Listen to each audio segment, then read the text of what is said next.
Hey, good afternoon, everybody. Welcome to the show. We've got a great show planned for you. We've got Amanda Connor on, and we'll be talking about her career, what she's been up to this summer now that it's winding down. We know she's not at the Baltimore Comic-Con, which is a good thing for us. So we've got some art for sale, and we'll talk about that when we get to that segment of the show. It could be 45 minutes to an hour into it is when we'll get to that point. But welcome, everybody. It's nice to have about 50 people in the chat watching the stream already on a Saturday afternoon.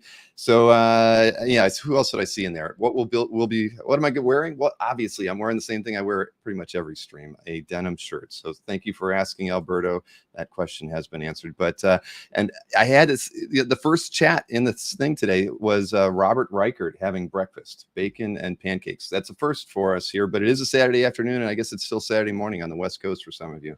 So I'm not going to leave Amanda waiting in the green room here. So let's get her into the chat. Hey, Amanda. Hey, how's it going? It's going very well. Nice to see you again. I mean, it was a couple months ago when we brought you on with Jimmy to kind of announce that you were going to OAX, but yeah. you've had a very busy summer in between then. Yes. Yeah, it's been crazy. By the way, it's really fun to see my artwork set to music. I never, that doesn't happen. And when you sit in a panel at a show or anything, they don't do that for you? Yeah, but usually I'm like looking like this, because they're showing it to the audience. And if I'm on a panel, I'm like, so it's like if I'm looking at it from a different angle. So it's very fun. And yeah, it has been a really busy summer. And I'm so tired. And right now, and I wanted to let everybody know that I'm painting my closet right now. And I thought, I'll get done painting and I'll put on normal clothes and, comb my hair. But then I realized I can't get it off of my fingers and my hands. Look at that. It's all over. But I promise you it's dry and I've washed my hands multiple times. I won't get it on the artwork. I'm glad to hear that. You should be wearing the washable closet paint like everybody else. I know. Why are you the one doing the closet painting? Isn't that Jimmy's job? I'm regretting it now. Like my two choices were Jimmy paints it or I paint it, and I was like, I'm gonna paint it because I'm really anal retentive, and he probably would do an amazing job, but I'm kind of mean, and I'm like, no, I'm going to do it, and I'm going to do it perfectly, and it's turning out to be a disaster. So my third choice probably should have been hire a painter.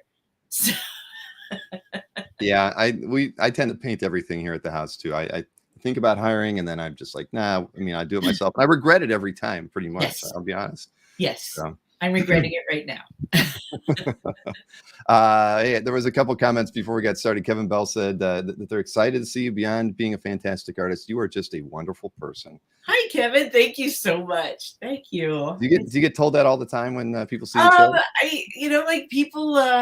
People don't tell me directly at conventions and stuff because they might be too shy and feel funny saying that. I mean, it is always wonderful to hear, but sometimes, if I go on, I'll go on websites and stuff like that, and then it'll say Amanda Connor, she's a wonderful person, and I blush all by myself alone in my studio. It's very sweet. So at your studio at the house, I presume, I mean, do you and Jimmy have separate workspaces? We do, and that's probably why we're both still alive.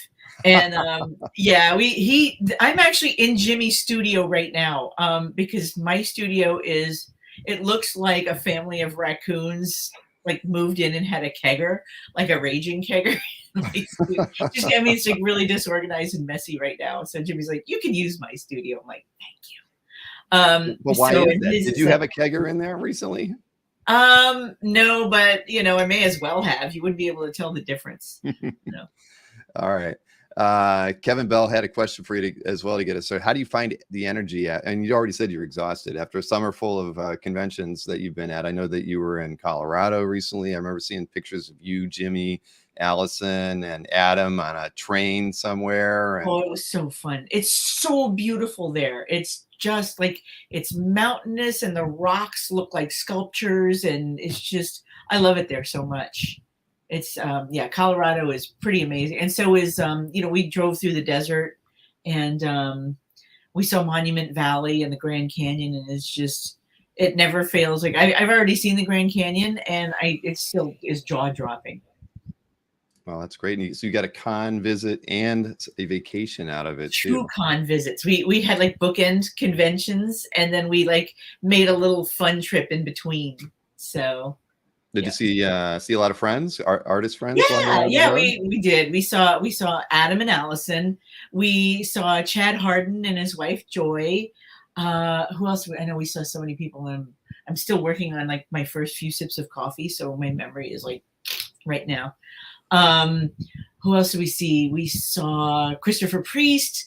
We saw, I know I'm forgetting. Oh, Joe Jusko and Brian and Francisca Polito and Billy and Deb Tucci. And yeah, we just saw like so many good a lot friends. of people that you both have worked with in the past, in some capacity or another. That's cool. Yeah. Well, here's one thing that Mark we won't. Morales. We had dinner with Mark Morales too. That was fun. Shoot. Yeah. Mark is somebody I've never met. You would like him. He's cool. There was a question, or not even a question, a statement, and it's true, but we'll probably talk about this after the show is over. Brett wanted to say that Bill and Amanda can exchange hair care tips. So thank you, Brett, for that thought. But we won't do it live. Totally can. Yeah, I'm long overdue for a haircut. I'm definitely going to get one before OAX because it's already unmanageable. But so hey, like I say, we've actually not done one of these together before. So I had to actually do a little research on you before the show, and I figured I had lots of questions, but I've already forgotten them all. I didn't write them all down. But career-wise, I just remember reading early on that your family had an ad agency or worked at an ad agency. Is that kind of where you kind of got your early artistic inspiration from, just being around creative people? Oh yeah, yes. My mom and dad were my first creative people. So my dad, he actually wanted to draw comics when he was a teenager. And, he was, his favorite comic was Mad Magazine. And he grew up in the time where people, a parent's responsibility was to discourage their children from becoming comic book creators. So his parents were like, oh, you can't do that, you'll starve. So he gave that up and he went into advertising. And he didn't have an ad agency, but he worked at several different ones, starting in California and then working his way out to New York. So, and my mom, she's an illustrator and she's just been drawing and painting her whole life. Mm-hmm. So, and she's really good. I wish I had some of her stuff around. It's all upstairs, but yeah, she's great. So there were always art supplies around the house, and I was just able to, steal all my parents' art supplies and draw stuff. They were very encouraging too, but there were times when my dad would have a deadline and he'd be like pulling an all-nighter and he'd be like, where are my markers? And they're all in my room. Yes, just go check Amanda's room. That's probably where it is. But you ended up in New York City though, or near there, right? I mean, yeah, I'm sort of this weird hybrid sort of mutt person because I was born in Southern California, in LA. I moved to Jacksonville, Florida, which there was really, when I was there in the early 70s, there was not much of an art scene. There was a little bit of an art scene, but it was hard for my parents to make a living. And then they wanted, my mother had always wanted to move to New York, live the glam lifestyle in New York. And all of the relatives they're like, you can't live in New York. You'll get mugged and get, killed and die and, all that. So they ended up moving to Connecticut. So, and my dad commuted in and out, Connecticut. Mm-hmm. And my mom got a lot of work there. My dad had a lot of work there. And I ended up loving. I love the Northeast. I really do. I love, going into New York City. But I gotta say, I also love it here in Florida too. And there's there probably wasn't one back in the early 70s, but there's a great art scene, in the Tampa Bay area now. That is what I heard. I haven't, I've honestly only been to Tampa once since I moved down here. So I've got to get out a little bit more, but I've heard that very same thing. Yeah. Yeah. Check it out. So, but when did the inspiration to want to be a cartoonist and comic book illustrator happen? Was it early on, or was it after you got into that area of the country? It was early on, and then it wasn't because it's like, when I was really little, I was like, I'm going to be an artist. And then I was like, wait a minute, I'm going to be a superhero. I thought that like there was a time in my life where I thought superhero was an actual career that you could get into. And that was going to be what I did. I wanted to be a lion tamer at one point, a movie star, a stunt person, and probably a few, a race car driver. Yeah. I wanted to the adrenaline pumpings. Boy, yeah, you weren't at a loss for wanting for different career opportunities. Yeah, that's amazing. So I ended up like when like reality set in, and I think it was about my first year in high school. I was like, okay, I'm too short to be a supermodel. Let's see, how about movie star? I don't know, that's a lot of work. And then I was like, well, I could draw, and I love comics. And I used to hang out with my friend Steve Bunch in, during class, like during art class, we would read comics, and during math class, we would draw comics. So we were never doing what we were supposed to be doing during any class. And he might be watching right now. I'm not sure, but I think so. I can't tell. Anyway, so he sort of was like, he got me back into comics. He would like bring in like all of the, Claremont Byrne X-Men, and I'd be reading these things. I'd be like, these are amazing, and then I was like, oh yeah, comics, I can do this. So comics it was, and the Joe Kubert school was only an hour and a half away from where I lived. So it was sort of a given. That's where I was going to go. So what was your experience at the Kubert school like? Instructor wise, oh, that was kind of, what period of time is this? This would be the mid-'80s. Oh, mid-'80s. Okay. Yeah, mid-'80s. And I met some amazing people there, and teachers too. Like the teachers were, you're going from high school, which is where you're required to learn math, which I was not good at. Except for geometry. I was good at geometry. It's like a vision. Same here. I got an A+ in geometry. I didn't miss a single question on it, but I could not do algebra. I was, I went to art school too. So, but geometry was like the easiest thing I've ever experienced. Visual mathematics, because it's all like you're looking at it and you're seeing shapes, and you're not working out problems in your head. You're visualizing it, and it was just weird. And maybe teachers now are better at like, telling which kids can do what, and what directions they should go in. But kind of, teachers are like, yeah, she'll be an artist. But yeah, like, astronaut wasn't on your list of career options. Actually, no, that was for my best friend. My best friend in high school, she was going to be an astronaut. Okay. And she did take, pilot lessons and everything. She's not been doing that for many years now, but yeah, that was her goal, astronaut. So you couldn't take that one out. I'm going to be the race car driver, and you're going to be the astronaut. It's like we're perpetually four. Oh man. So at the Kubert school, were any of your classmates people who went on to work in comics? Oh yeah, we had Lee Weeks. Oh yeah, I love his work. In my class, and I'm forgetting. I know I'm forgetting people. I feel so bad right now. I'm like, more. They're not watching. It's okay. They'll watch later. Text you about. Oh yeah. See, you drink coffee. I drink Zevia. I've been drinking that all day. What is that? I don't know what that is. It's a sugar-free soft drink, so it's not fattening, but it has a lot of caffeine in it. And this one tastes like Dr. Pepper. This is the Dr. Zevia version of it. They have a cherry cola too. Those are my two favorites. So you try it. I mean, honestly, I Let me lost try that. I I'm a lost little 10 bit. pounds in 2 weeks when I stopped drinking Coca-Cola and I switched to this. These people should sponsor my channel. Oh, they should. The way I Oh talk my about God, that's great. it. I mean, I don't drink a lot of soda, but like it's like special occasion food. When we go Mhm. 2 times a year, we go to Popeyes, Father's Day and my dad's birthday, because he loves Popeyes, but he also has 7 stents. So he's got a limit to his Popeyes intake. Right. So the ones And I have to watch it too, because I have his metabolism.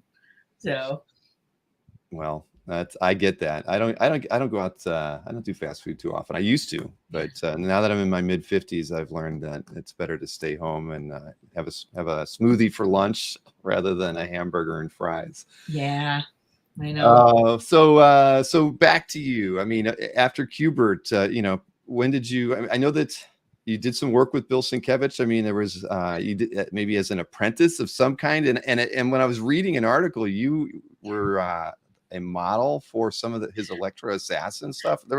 I saw some photographs online, and I did not save them to show them off. People can Google it if they would like to, but that's an interesting way to kind of get your start, in the business, working, with somebody. But again, but that was fairly common, right? You think about continuity studios and people going in there and apprenticing. So Yeah. your first apprenticeship effectively was with I mean, Bill. I was doing comic book stuff even before I met Bill. I ended up, and this is how funny and like full circle the whole thing is. When I was out of the Kubert school, I went to work at World Color, and you will remember this because like Gen Xers like straddle this weird thing where they remember what old comics look like and what comics look like now. And they were all flat colors because that's, how it was done back then. Mhm. And then it went to, and I can't remember the name of it, but it was so not good looking. There was a name for the way they colored comics, and you could see the big fat dots on everything. And it was like the late 80s. And it was very, it was an eyesore. And that was right before they went to full color comics. Mhm. But I worked at World Color because my godfather ran the place, and that was up in Bridgeport, Connecticut, like a half an hour north of where I lived. And we did color separation by hand.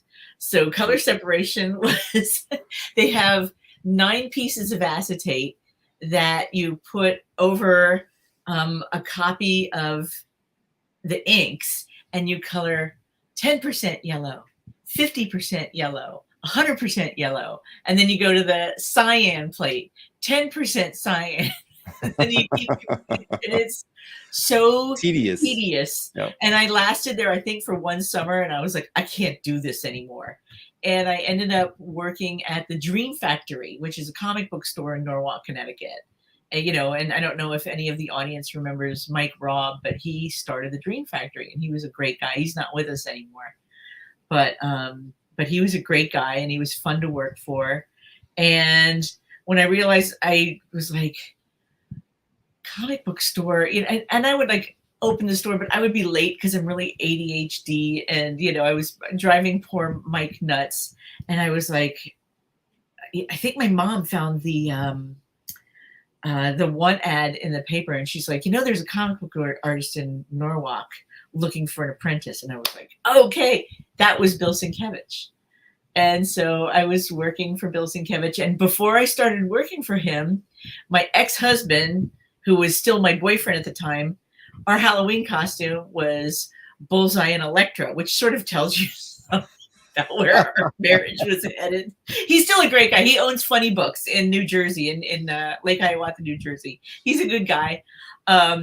But yeah, we were Bullseye and Elektra for one Halloween, and I was showing the pictures to Bill. I'm like, look, I was Elektra, and you're working on Elektra Assassin. And he's like, geez, this costume looks really authentic. You want to do some poses? I was like, yeah.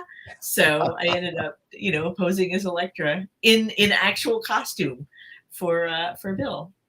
So did he use a lot of photo reference? Because I mean, at least from when I looked that up, it seemed like a couple other people posed for different yes, his former girlfriend that.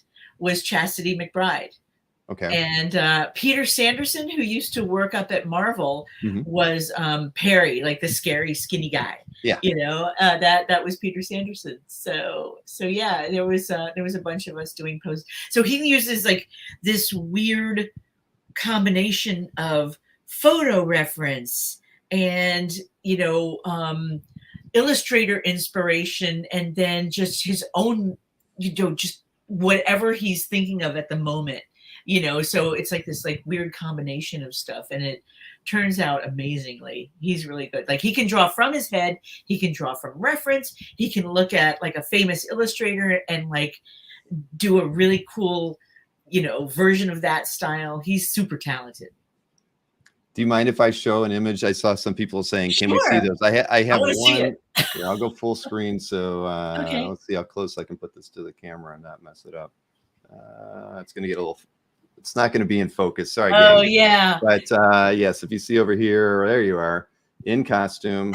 But yeah, I guess maybe I can find it on here and share it differently. But then there's the published piece panel right there. So yeah, that's me and Peter Sanderson. Yeah.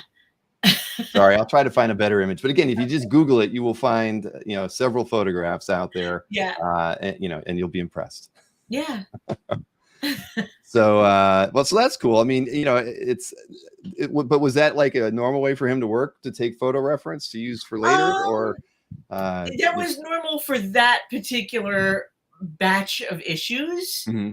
But then he would like do it different ways, you know, for different books. You know, he would just, you know, whatever was inspiring him at the time, he would, you know, I mean, if he had an open Hershey bar, he would probably use that, you know, for like an inking medium. You know, he will try anything. So wow. Yeah, I mean, that's one of the many, you know, photo reference is one of the many things that he uses to illustrate. So when you were working, you know, with him in that way, I mean, what kind of things did you do as far as just outside of the modeling, I guess? Oh, well, I mean, I did a lot of organization of his studio. Okay. Which was really challenging. I mean, because his studio now looks like my studio upstairs. So I don't know if he was used to throwing keggers as well, then, right? Yeah. Like every morning I'd walk into his studio and it would look like, yeah, a family of raccoons threw a raging kegger. And so, excuse me, I would, you know, organize all of his paints and, you know, pick up the beautiful Elektra assassin page on the floor that had like a sneaker print on it and put it back on the easel. And, you know, because he's probably gonna kill me now that I'm like exposing him like this. He's got all about the doing it. You know, he's all about the process. You know, once it's done, he's on to the next process, you know? Mm-hmm. So, you know, he's just having fun with, you know, just getting it on the page. And then once the page is done, he's like, he puts it over here and it might, you know, be on a desk or it might be on the floor. Who knows? But he's like on to the next thing. So he's like really into the process and hyper focused on the process. And I would just come in and I'd be like, okay, let me organize him so he can get on to his next hyper focused process. So I would do that. I would file reference for him. He had these big giant file cabinets with all this like reference, you know, what things look like. And I would cut out magazines. That was the most tedious part of the job, is cutting out magazines and filing the reference. And now nobody uses that anymore because everybody's got the internet. Exactly. But they needed that back then. Yeah. Back then before the internet happened. Yeah, it was like all like photo reference. What does a lawnmower look like? What does a bicycle look like? You know, it's like, so. There you go. This is a little better. Oh, there we go. Yep. That's so funny. Oh my goodness. So those are out there. Yeah. Look at that 80s suit that Peter is wearing. Is that Peter? I don't know if that is Peter, I think. Yeah, I saw pictures of Bill. He kind of had might be Bill actually. So yeah, I can't tell. It's too small and fuzzy. But yeah, look, I love 80s fashions. Like, look at those shoulder pads. That is awesome. Well, it's incredible, and it does kind of look a little, disheveled in the space there. But great photo. Oh no, that's not his art studio. I think No? that was a different room. Yeah, that was a more organized room. Yeah. All right. Well, they're out there, everybody. If I could put a link in the description later of the show, I'll do it. I didn't know they were out there. I'm gonna go look. Well, I'll send you a link to whatever I find. How's that? Thank you. So that's cool though. I mean, how long did you work with Bill before you moved on to other things like your I was working with Bill when I finally got my first job. I had actually, like, through this whole time, after the Kubert school, like during when I was working at World Color and when I was working at Dream Factory and Bill, I was taking samples into Marvel and DC and trying to get work. And, I wasn't there yet. And it was funny because I was getting better because Bill did have me like doing some backgrounds on this stuff. Once I, got the studio organized and the stuff filed away, he had me like working on backgrounds for him. But there was one point, like I would just go and they'd be like, you know what, this is really good and you have potential, kid. Keep going and then come back in some other time, So there was one point in the late 80s where Bill was like, you got to go back up to Marvel. They're letting everybody in. And I'm like, okay. He's like, give it another try. And I'm like, okay. So I like poured my heart and soul out into this, like, I don't know, 5-page, like, Tigra versus Craven the Hunter sort of thing, and I took it up to Greg Wright at Marvel, and he was like, I got a story I can give you. And it was like a 11-page backup story in Solo Avengers number 12. And that was my first printed, comic book work. Wow. So, yeah. Well, nothing wrong with that. That's a good place to start. So did you keep the art? I mean, was it sentimental in some way? No idea where it is. It might be in my mom and dad's garage, which is like, like a mile down the road. It might, we had a house fire in 1992, I think, and it might have gotten lost in the house fire. There's like, I was asking Jimmy last night, there's a bunch of like art. I don't know where it is. I don't know if I forgot to get it back from Marvel. I don't know if I got it back from Marvel and it burned up in the house fire. But I haven't seen it in decades. Mm-hmm. So it'd be nice to find it. Well, let's hope Marvel still has it and you can get it back. And it didn't burn up. We don't want that. Again, we're art collectors here. I know. I'm like, yeah, I hope it didn't burn up, but it's not impossible. But yeah, I'd be really happy if I found it. Jimmy seems to think that we have it somewhere, but I don't think so. Yeah. Well, Mr. Redjack says he wants to take a road trip to Amanda's parents' house. There's a lot of fun stuff. Because, like, when I moved out of my parents, I still had a lot of crap at their house, and they managed to, like, not get rid of it. And they did say, you might want to go through this stuff before we kick the bucket. So, yeah. Okay. Yeah, my mom did that for me though. She just kept, like, every time I'd see her for like a 5-year window, she would bring me something from my childhood. She's like, you do something with this before I throw it out, or we forget why you did this. Yeah. So that's good. That's good that she did that. So she gave you the opportunity to look at it and decide, And now I'm the caretaker of it. So yeah, I couldn't throw it out either. I'm starting to realize that babysitting stuff is a lot of work, Very true. We get a lot of stuff. So sorry, I'm looking at I do have some notes. I forgot I pulled them up here. So so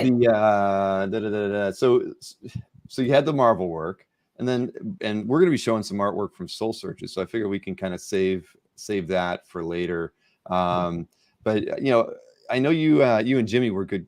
We're very close friends with Darwyn, and I was curious about your experience working with Silk Spectre with him, because I know he was he wanted to work with you on that, championed you being the artist for that. He did. So tell us a bit about Darwyn, since we don't get to, I've never got to speak to him either. Oh, so I'm sorry. That could have gone either really well or terribly, depending on what mood he was in. He was a sweetheart, but he also had limited patience at conventions sometimes. But like, yeah, he was like, he had a range of, ways he felt during the day. And, when he would come to see Jimmy and I at our house, he was wonderful. He would he'd bring me a venti Starbucks, and, we would hang out on the back porch and drink Starbucks. And it was really, it was wonderful. And he definitely championed for me to be on the Silk Spectre. He said, I guess he said to Dan DiDio, like, look, I've never been a 16-year-old girl. So I need to get somebody who's had that experience. So he asked for me to be on the book. And it was really ironic because he ended up writing a lot of her, in spite of not being ever a 16-year-old girl. He really did well with her. And I ended up writing a lot of, some of the villain characters, which, and I've never really experienced a villain before, but I guess, you like to try on new things.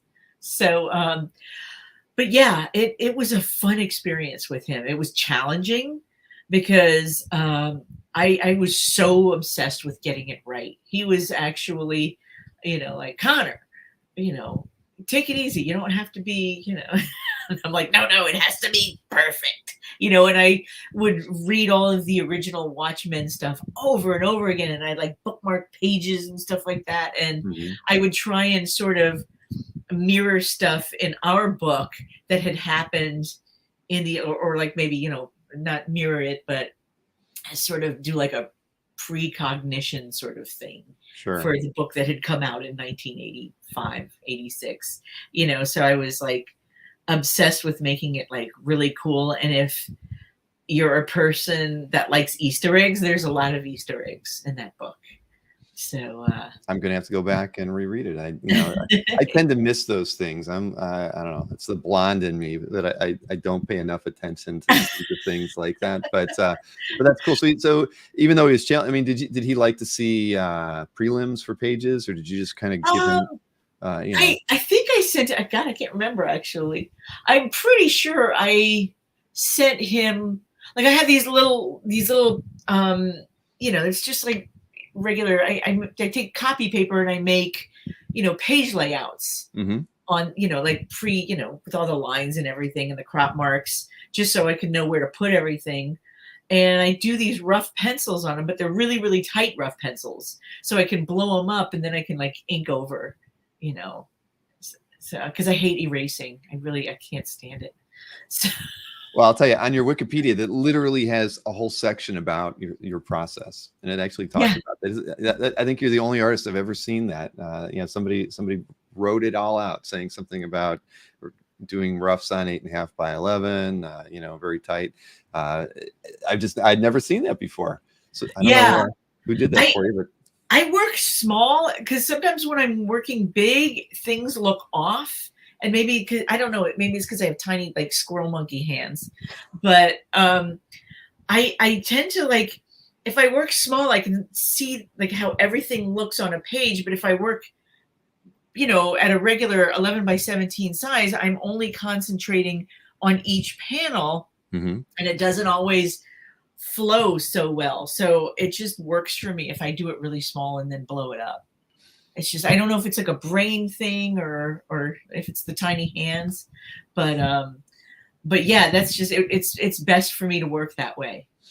No, that's cool. I mean, I've seen, what was it? I think Mark Bagley literally draws out 22 panel pages on a single 8.5 by 11, where he's sort of so they're really tiny. They might be 1.5 inches tall each one, but that's his process before he goes to, at least it was at some point in time. So everybody's got their own, shortcut to getting things right. When I do thumbnails, I do them right on the script. Because I like to be able to read the script and just sort of go back and forth and oh, they're saying this. So they would be feeling this emotion when they were saying this, and this is what their faces, should look like. So I like to, like have the dialogue and the thumbnail right next to each other. That makes sense. And I want to let everybody know that I've been highlighting questions that were posted, so I will get back to them. So I've seen them, and we will run through them before we get the sales side of things started. But or maybe I should just jump into that. But so working with Darwyn was a lot of fun. I mean, was he happy with the work when it was all over? Oh, he was thrilled with it. Yeah, we were both. We would talk on the phone every day, and he'd be like, "This is where this is where I want to go with this." It wasn't until later on that he came up with the idea of making the little happy face button that oh God, I'm trying to think of his name. That comedian is wearing. Yeah. That she had that, because it's the late 60s, it would have, like, I also like messed around with the time. Like I sort of was like it made the happy face thing. I think I researched this, and at one point I knew this, like when it had gotten invented, but it might have been the early 70s, but I was like, I could tweak it since it's like a different timeline and Nixon is still president, and it's like so I tweaked timelines a little bit. But yeah, I made it so that she had it in her room, and when I'm afraid I'm going to do a spoiler for anybody who hasn't read it yet, but it was his idea to do the whole happy face button thing in her room. So I was like, oh, that's brilliant. So he would come up with really, really good ideas. He was full of really clever ideas, and he wouldn't tackle a job until he knew what he wanted to do with it. Like, because people would, editors and, even Dan DiDio at some point was like, I want you to work on this. And he's like, I don't have a plan for it yet. So he wouldn't touch it until he had an idea for it. So he was like really. Well, that's good. I mean, because he didn't tackle things just to tackle them and have work. He wanted to be prepared and and probably be invested in the story and how he wanted to tell it. Yes, that's great. And that's why he was so good. Like everything he worked on had so much depth to it, and so much. Yeah, it was really. You look at Darwyn Cooke stuff and you're like, oh yeah, this is just, this does deserve an Eisner. Yeah. It's like, and yeah, because he wouldn't, he would like kind of circle it and like pace back and forth in front of it like a lion until he knew what he wanted to do with it. So yeah, he and I commend him for that, for not tackling something until he knew where he wanted to go with it, and not just, grabbing onto it for the sake of grabbing onto it. Mm-hmm. Well, that's cool. One of the best things when I talk with creators is getting to learn a little bit more about the creators I haven't had the opportunity to talk with yet, or never will. So that's right. Really cool. I mean, but so here I'm going to highlight some questions because there were a ton of them. I don't want to miss anything here. I don't have my glasses on, so I'm like, I can't see all the questions. I've got here's one from Kaz JY74. Says, if you were to sit down and draw anything that you wanted to versus what you were doing for hire, is there something that you would that you go back to for fun? Oh man. Or what would you draw today if you didn't have to do something for work? I actually, what I was really I was really enjoying and I was doing this for Vertical Comics. Jimmy and I were working on this thing called Boom Pow, and that was for Zest World. Okay. And there was I had, what I thought I was going to be able to do before I said yes to this, and what reality were two completely different things, because I had all this work lined up and I'm like, yeah, I'll tackle that and I'll get one out every blah, blah, blah. It was so hard to balance that in between, doing work that I had previously promised people and what I had lined up. Mm-hmm. So I didn't get this Boom Pow Vertical comic out as fast and as often as I'd liked, but I would love to go back to that because it was so fun. It was just me doing a style that people had tried to talk me out of doing when I first got into comics, because I got into comics in the late 80s and I had this real animated looking style, and people were like, well, that's not really what we do in comics, try and look like these guys. And it would be, Jim Lee, who's brilliant at it, and I'm like, well, I'm not Jim Lee. So, and all the guys who were like, John Byrne and the hot guys of the 80s and the early 90s. Sure. So I really tried to bend myself into that art style so that I could get work. And it worked for me, but I sort of missed like going back to that sort of like bouncy Chuck Jones sort of, animated kind of thing. And now like it's everywhere you look, it's like people, Bruce Timm and Darwyn brought it, brought it into fashion. And I'm like, damn it. I was like, I used to do stuff like that. So, I was able to do that, and I was having so much fun with it, like doing, like a real animated style. So if I think you can find it, you can still find it online, Boom Pow. And I'm gonna look it up. Yeah, I've never heard of it. Might be able to find it too. It's about I don't want to spoil it. It starts out really slow. It's about a girl in a donut shop, and and then it just sort of gets weirder and weirder from there. I'm intrigued. So, but do you think some of that artistic style that you set aside has kind of come back? I mean, as far as you draw very expressive characters. I mean, as far as they're, and I think the animation. Yeah. Yeah, I think the animation has a lot to do with it, and plus like I'm a huge Chuck Jones fan, and Sure. His facial expressions were just that's my joy, is to just watch Chuck Jones cartoons over and over again, because he really knows how to do even the littlest facial, like he does really good side eye, Mm-hmm. Right. So. Well, that was that was the era where you really had to act with your face, right? I mean, Yes. even in film. So it's something that I think is it gets overlooked today. Everybody kind of takes it for granted, but people had to be good at that, and convey things without saying words. And I'm not talking about silent films, but it just was kind of part of it. Right. And I imagine like he was probably a little kid and they were still showing silent films, so he was watching those when he was a little kid, and then, and they were, always had very exaggerated expressions. And, he probably took that stuff from his childhood and then brought it into his career. And, and when I was a little kid, I was watching Chuck Jones, and I took that and then I brought that into my career. So it's all like, it all just, your brain, like if you go back, my stuff looks like silent films.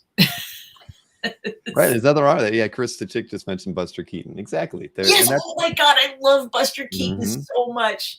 That's another like job, stuntman. That was like, I was thinking Buster Keaton when I was thinking stuntman. I'm like, that looks like fun. Oh yeah, I mean, come on, we totally probably almost died like 200 times. More right, exactly. Well, like Jackie Chan, right? But you think about back to Laurel and Hardy and the Three Stooges and all those things that we watched on Saturday morning or Saturday afternoon shows, or Friday after 11. Those are the things that I grew up on too. The Little Rascals, they were always all of that. Because you're about my age. You're a little younger than me.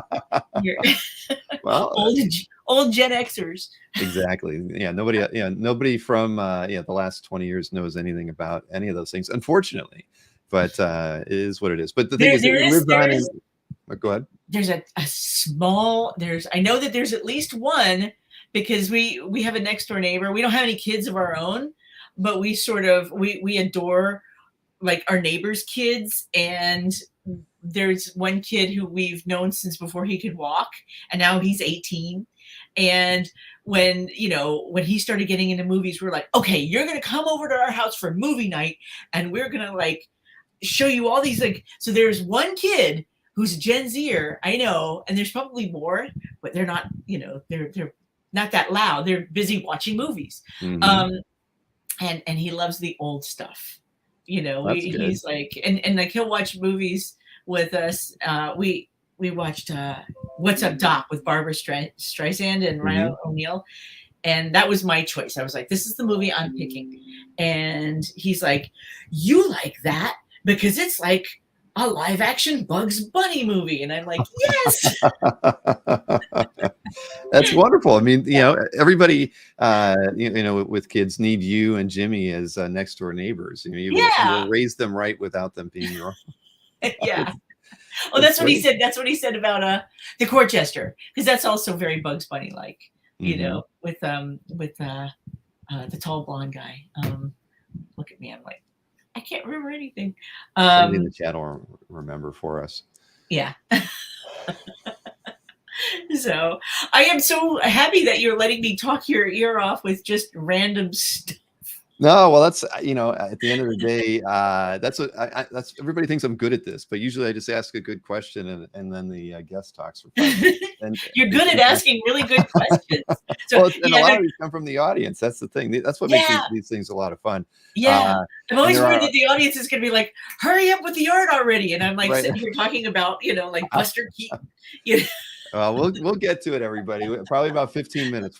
We'll do the art sale and then if we have any. But this is so fun. I don't want it to stop. No, I know. And we've talked about this. It's sometimes I think people would rather me do just an art sale and then just an interview.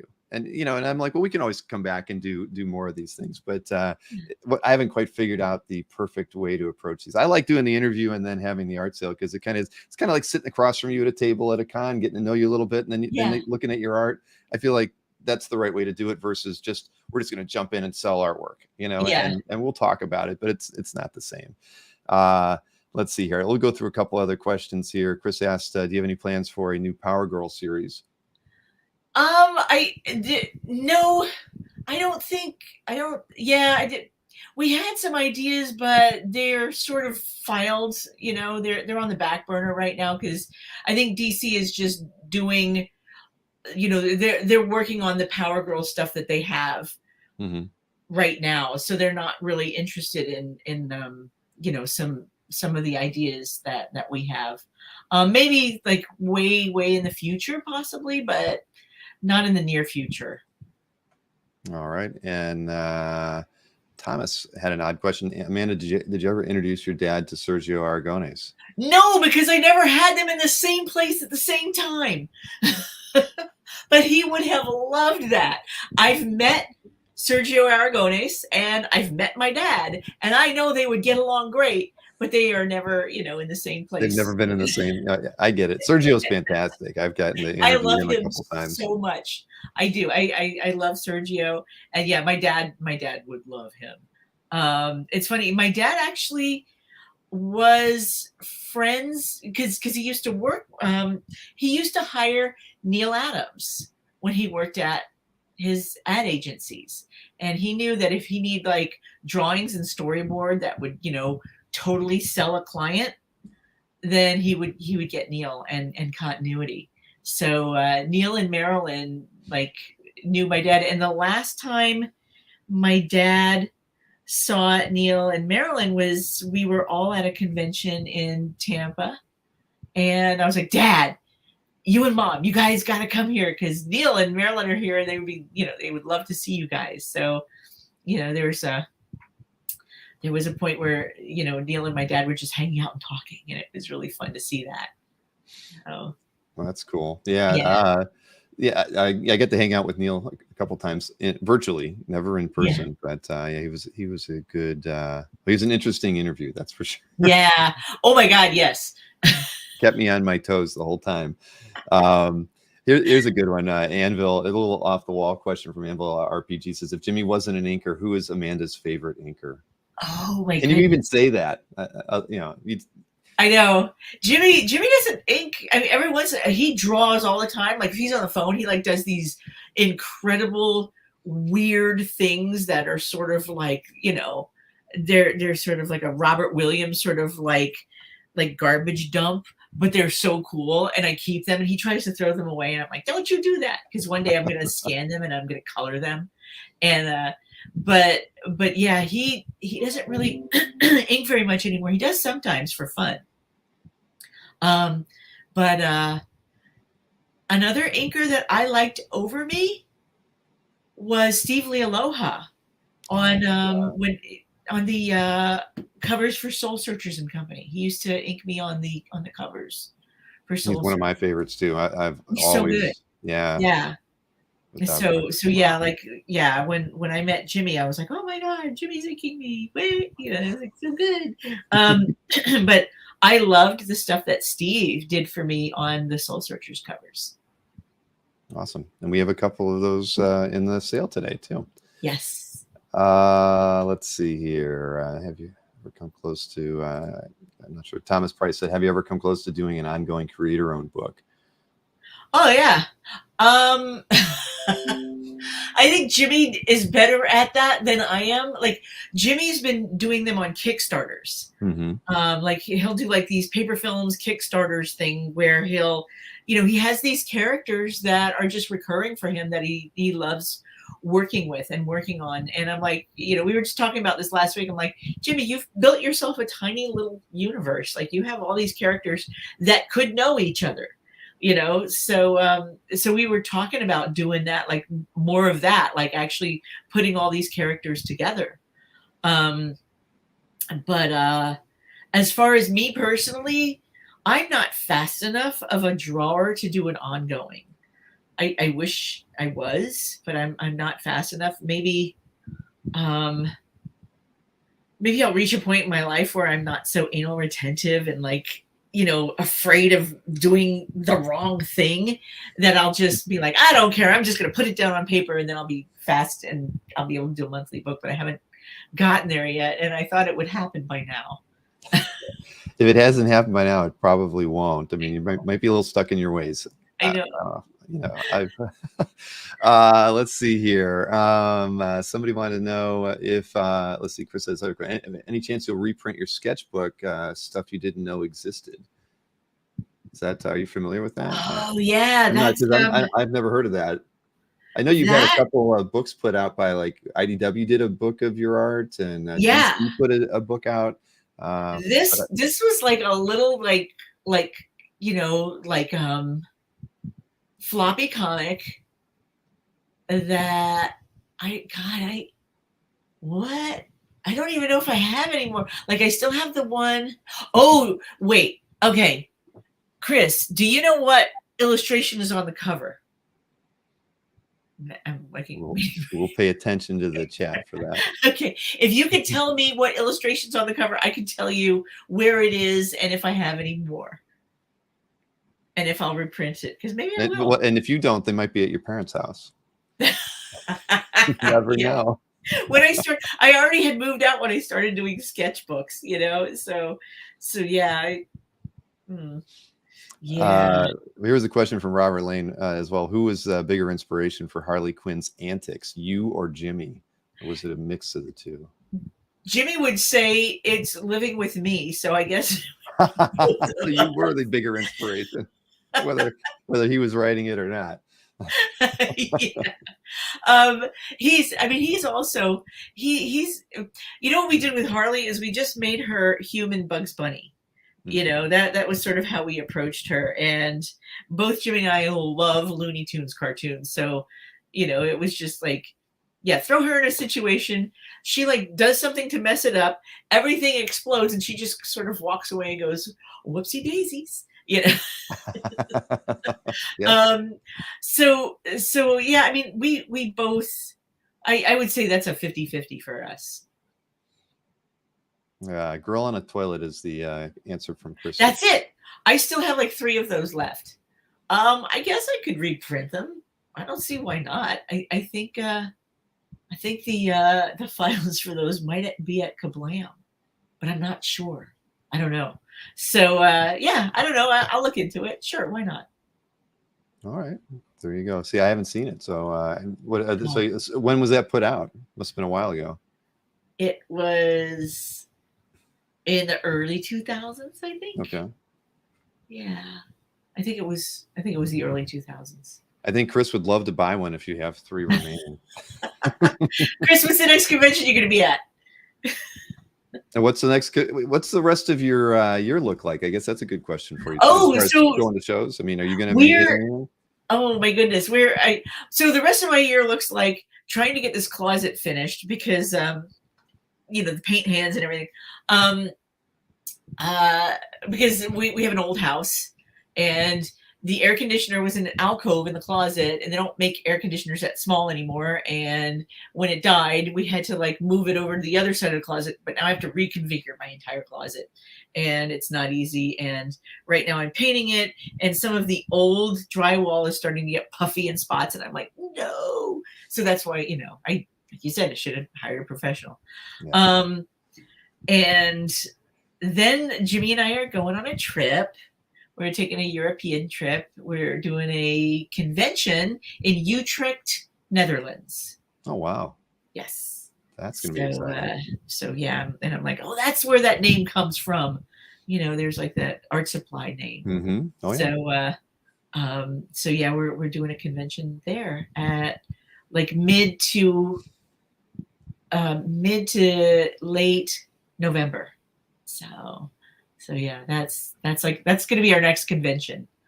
We're not doing New York this year, and yeah, so that's what there is.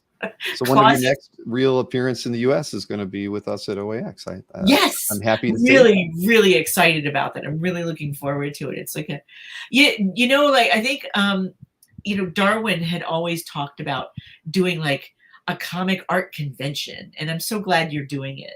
I'm really happy that because he thought that would have been a fun convention to put on, and I'm like, what do we know about throwing conventions? Well, I guess you gotta start from somewhere. So yeah, we ended up never doing it, but I'm so happy that you're doing it. Well, I am as well. I mean, I can't figure out why it hasn't been done in the States before, and especially why not in Florida, because I think there's a lot of art collectors down here. There's a lot of artists in Florida. Yeah. And it just kind of made sense. I'd been thinking about it, but I didn't want to start it until I actually moved here. So now's the time. So for those of you not aware of what OAX is, it is an art show, comic art show, illustration art show. There's going to be a lot of different artists. They're primarily comic book artists. Amanda and Jimmy are going to be there. It's the weekend of January 26th through the 28th of 2024. So last weekend in January. So it's gonna be a lot of fun. I mean, as a first one, I'm sure that we'll have a lot of bumps and mistakes that happen. But again, you throw 50 artists or so in a room with 400 or 500 art collectors and another 15 or 20 art dealers or auction houses, it's going to be a good time. And we've never seen anything like that ever before. So I'm just excited to see, and the guy who I'm helping, who's helped me with a lot of the prep work, he's like, I can't wait to see the first 3 hours of that show. What it's going to be like, people getting in the room. Who do they choose to go to first? Is it, which artist, or maybe they have something they need to pick up from a dealer? I mean, I just think those first 3 hours will be crazy. I just want to stay out of everybody's way and stand in a corner and watch. like behind like a display or something like. Exactly. So it's going to be a good time. And again, and I thought of you guys immediately because being in Tampa is so close. It just I want to work with as many artists that are in the area. And Jimmy's been great. You've been great. Jimmy's put me in touch with a lot of other creators too. So it's going to be a good time. Yeah. What is the venue for it? We're actually right across the street from Universal. Believe it or not, it's called the Hilton Doubletree Entrance to Universal is the overall name. It's 20,000 square feet. The east and west walls are all windowed, so a ton of natural light. The floors are carpeted, so you will not have sore feet at the end of our weekend. Thank you for that. Yeah, I know. Oh, and you know what? I'm really excited. Are we gonna be staying in the Doubletree? Yes. They actually literally they have 2 towers there, and they basically reserved the whole. I think it's the South Tower for us to fill up first, because you step out of the elevators, turn to your left, and you're almost walking right into the hall. So no long walks. The registration desk is right across from the elevators. So that's wonderful. And you know what the best part is? What's that? The Doubletree cookie. That is very true. That is very true. They Yes, have the best cookies. everyone's And they give staying them to there. you hot and delicious. Like when you check in and they're like, and here's your cookie. And you're like, and you go up to your room and you're like, nah, nah, nah, nah, nah. Yeah. So Oh yeah. Well, when we went there, that was our takeaway when they gave us the tour before we signed any the agreements. They're like, oh, you've got to take a bag with a cookie and I forget what else was in there. Probably a notepad or something. But I said, so yeah, that's cool. But we've got a lot of. What's that? I was gonna say we have a lot of fun stuff planned for the show. We're gonna have some kind of swag bags for people who are attending and exhibitors that are delivered to the room. So it's gonna be an interesting show. We're trying to take all the fun things we've been doing on the channel for the last 3 years and then make that happen in real life. And it's gonna be a good time. It's gonna be a very good time. It'll be I think more interesting than many other convention experiences. But that's what I want. It wouldn't be fun to do if it wasn't gonna be extravagant. And I will solemnly promise to try not to smear hot chocolate chip onto the original artwork. Please don't. Please do not. Yeah, we don't want to have you wear gloves during the show. Do you ever wonder if that sometimes I look at artwork and I wonder if if there's damage to it, if there's like a fun story behind the damage, if that increases the value. Like you remember that Banksy auction where he shredded his own artwork in the frame and then it stopped halfway through. It's like, how much is it worth now that millions of people saw that happen? It's like now you buy the artwork and it's like, this is the shredded Banksy thing. or Jimmy was in line, or he was hanging out with the guys when they were signing, like Stan Lee was doing a signing and somebody gave Stan a really fresh Sharpie with a really pointy tip and he went to sign a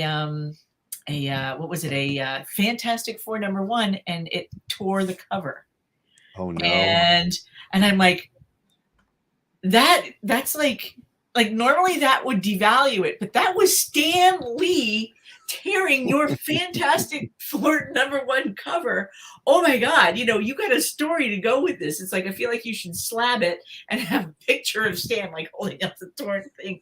I don't know. It's just, well, it's still an FF1 at the end of the day.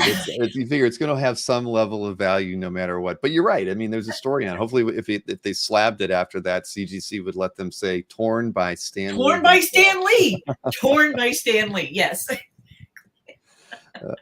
But yeah, so it is gonna be a good time. But I want to hit a few more questions here before we jump into the art sale, or maybe not. Nice guy, this is an odd one. Nice guy wanted to know if they let you keep the hot sauces after the Red Sonja session at San Diego Comic-Con. I don't know what the hot sauces were. You don't look like you know what it is either. We did. We had hot sauce. You did. Did we keep the hot sauces after San Diego? I wonder if we did and I didn't take them out of my bag. It's still packed. You haven't unpacked since. I mean, I'm telling you, the house is the whole closet thing has just turned the entire house into a disaster because I had to pull all of my clothes out of the closet. So we can't sleep in our bedroom. We have to sleep in the guest room. And now everything in the guest room, which is where I usually pack and unpack, it's just, yeah. I don't know. So the answer is maybe on that one, basically. We don't know. We'll tell you when I find it. Thomas Price was thanking you for making cat buttholes acceptable for mass publication. You can take credit for that. That's true. Thank you. There's a story behind that too. When I was working on Soul Searchers, I had this page where somebody turns one of the characters' little sister into a giant monster, but it was like a giant baby monster. So it was like this cute, adorable, like chubby little, monster, little bows in their hair. And the monster's running away from us. And I did like a little asterisk butthole on it. And the inker didn't ink it in. I don't know if he was offended by it or what, but I was so upset. So the first attempt for me to try and do like an asterisk butthole in publication was like the late 80s or maybe like 1990. That's like forgetting to draw Hulk's nipples or something. So they just I So know. you got to that and just said, It's I'm like, not doing it. I'm not drawing that, But I was so upset. I was like, they didn't draw the butthole of the little monster. So bummed. So yeah, when and then I went after it fiercely. I was like, this is gonna have a butthole, and this is gonna have a butthole, and everybody's gonna see it, So yeah. Well, I'm glad we got that question answered. Let's see. Well, one more here we'll do before we do some art talking. Can you describe drawing in the Wednesday comics? Size of the art, approach to the bigger page, Supergirl content. I assume. I mean, I saw stuff that Lee Bermejo did, and what else's work did I see? I can't remember. Another artist, but I don't remember seeing any of your originals. So what was that experience like? I still have them. They're tucked away in my little drawer. That was so fun. That was me, I was like, I'm gonna sort of like do an animated style with this. Mm-hmm. And also I did the original pages the exact size of the actual Wednesday comic size. Right. Like some people did them even bigger. I just don't have the capacity for that. But I was able to fit like between 15 to 17 panels on each page. So I was like, I get to tell an entire story in one page, So, I mean, it wasn't an entire story, but, it felt like it. That was fun. And I was, this is before Jimmy and I started working together a lot with, I was in the middle of Power Girl when I was doing it. So I'm going to say like it was 2009 or something like that, right? Maybe 2010. Right in that area, yeah. And I was getting, like finished script and everything from Justin and Jimmy from Power Girl, but this was like just Jimmy and I like totally working on something together, just the two of us. And it was really, really fun because, I was just like show him the layouts and I'm like, this is what it's going to look like. And, let's make Aquaman, look and sound like Dennis Leary because that's how I picture him. So, I actually, there was one point where I like drew Aquaman with a little like gap in his tooth, like I have. And then it looked too much like Dennis Leary. So I was like, no, I can't do this. It's just, I'm going to get sued. Dennis might have appreciated it. You Maybe, never know. yeah. I mean, that's how I always pictured Aquaman as like, like Superman takes care of Metropolis, Batman takes care of Gotham City, and Aquaman takes care of the entire bodies of water on Earth. So he's like, God, he's overworked, like there's always ocean dumping and fish in distress and like all of this stuff going on. So like he's like totally overworked, and that's how I wanted to like bring him across in Wednesday comics, overworked Aquaman. And he's over it, he's just like, oh, what the hell do they want now? And he like flips open his like clamshell phone, and starts like, what are the shrimp saying? Like what is their problem? So. Aquaman needs some help. Yeah, exactly.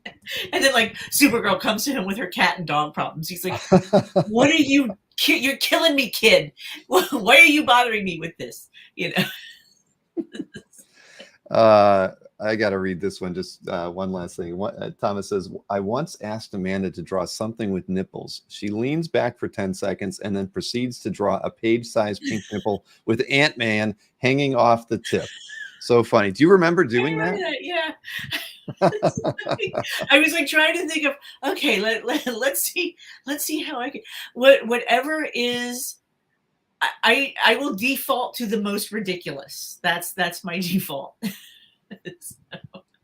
That's a cherished heirloom, I think, for Thomas Price. Was it in? If it's in a sketchbook, or well, I hope it's on the wall. I think maybe. I can't remember if I did it in his sketchbook or if I did it on a piece of paper. I'm not sure. Oh boy! But I do remember doing it. So I think the rule of thumb is you can ask Amanda to draw anything, and she just might. Well, that's the thing is like nothing is too weird for me. Like I sort of look at it as a challenge. Like like I will actually turn down something that I find too tedious or boring. But if you challenge me with something ridiculous, then I'm all over it. Like a giant nipple with Ant-Man hanging. Well, thank you, Thomas. Yeah. That's probably the first time you drew Ant-Man too, most likely. So that's maybe, yeah. even It's more very impressive. likely. Oh boy. Well, we've been going at this for an hour and 10 minutes now. Oh, I'm sorry, man. I talk a lot. No, that's okay. But Thomas Price, if that artwork isn't on Comic Art Fans, I would sincerely encourage you to break the sketchbook out, scan it, and put it on CAF so we can all enjoy it too. So I assume you have a CAF account, and if you don't, you should sign up for one. But we'd all like to see it if it isn't there already. So let's see here. So let's talk about the art sale. We have 18 fixed price pieces of art for sale. We've got 3 pieces that I got really late last night that we decided to auction off because we were trying to figure out how do we price something like this? Because Amanda, you don't when you do, like we just learned, you do convention sketches. Yeah. Mostly you do more things like remarks, smaller stuff. You don't take on bigger pieces. It's funny. I went through and I looked at a lot of kind of commission or convention sketch style pieces of yours that are on CAF, and most of them, look like that are finished like these were maybe for a charity auction, and maybe one was picked up off of the paper film site. So the thing is, they don't happen too often, and they certainly don't happen when you're out at shows. So that's why when Jimmy and I were talking, he said, well, maybe this, and we went back and forth, and I just decided we're gonna auction those 3 pieces off. Because everything's an experiment on here, Amanda. It is, and this, for me too. The 3 auction pieces, I started them a while back, and Jimmy's like, we should finish these for the thing, and I'm like, oh, okay, yeah, that's a good idea. I had to pull one of them out because I promised one of them to somebody years and years and years ago. But the one I finished them all up, and I was like, all right, this will work. This will totally work. And I should start doing that more often again because it was really fun. I just, usually I work small because it's like, I'm trying to get everything done at home, and then I don't have a lot of time to do like a nice large finished pinup like this is. Exactly. But it's really fun to do. And I would do it more often if I thought of it and if I wasn't painting closets. So yeah, and that's another reason to hire a professional, so you have more time to make more original artwork. Yes, you're absolutely right. So to answer Human Spider, we've got 18 published pieces, and we have these 3. I mean, you can't really call them sketches. They're definitely commission style pieces of. We got a Vampirella, Supergirl, and a Power Girl, and they're beautiful. They're not sketches, definitely not something not a quickie. Yeah, they're finished pieces. Yeah, they're definitely finished pieces. All right, and Thomas did let us know that the Ant-Man and the nipple is on Comic Art Fans, titled "Ant-Man Has Some Fun." So for those of you who'd like to go see that while we're now or after the show, now you've got a point of reference to go find it. Awesome. Thank you. So here, let me give you a little bit of information too, just so everybody knows. The art is not in my hands. They are still with Jimmy and Amanda. What we're going to do is effectively we're going to give everybody if the artwork isn't claimed during the show, everybody knows we kind of leave the artwork up there because people will watch the show after the fact. So the artworks that don't sell, we're going to kind of leave them out there. I'll put them on CAF as well, and we'll give everybody until the end of the day on Monday to maybe pick some pieces up after the show is over if they're not watching live. On Tuesday morning, I'm gonna get the art. I think Jimmy's gonna put it in the FedEx and send it to me, so I'll have it on like Wednesday, Thursday, and I'll be shipping stuff by Friday. But he's only gonna send me the artwork that sells, so that just to make it easier. I know a lot of times I have artists just send me everything that we're selling. This is actually gonna be a lot easier. I'm just gonna get the box with everything that's sold, and I'll get everything shipped out. So let me just show a couple slides real quick that has just little pertinent details on there. So I will be fulfilling the orders once they come in. So once the show is over, I will be handling the invoicing for all of this as well. So I want you to email me at bill@comicartfans.com. If you've claimed any of the artworks, let me know which lot numbers you claimed or auction pieces you claimed, And it's good to include your mailing address when you do that, so I have it handy from that first email onward. And as far as payment goes, we want payment in 48 hours of the end of the show. Some of the pieces that are expensive, we will allow for time payments, but I mean, I don't want to go too far beyond like 45, 60 days. But if it's a piece you really want and you can't drop the full amount immediately, we'll work it out, but again, payment in full, definitely to me within 60 days, because this is Amanda's artwork. We don't want to delay anything here. If you have to use PayPal, we do charge a 4% service fee in the US and 5.5% international, but I definitely prefer Zelle. And honestly, if you wanted to pay with check, I've taken checks. Just make sure they're in the mail by Monday morning, so I get them midweek. And outside of that, the shipping is $30 domestic, $65 international, and prices that you see on anything today does not include shipping. So just kind of keep that in mind as well. I ship everything in Masonite, so it's pretty bulletproof.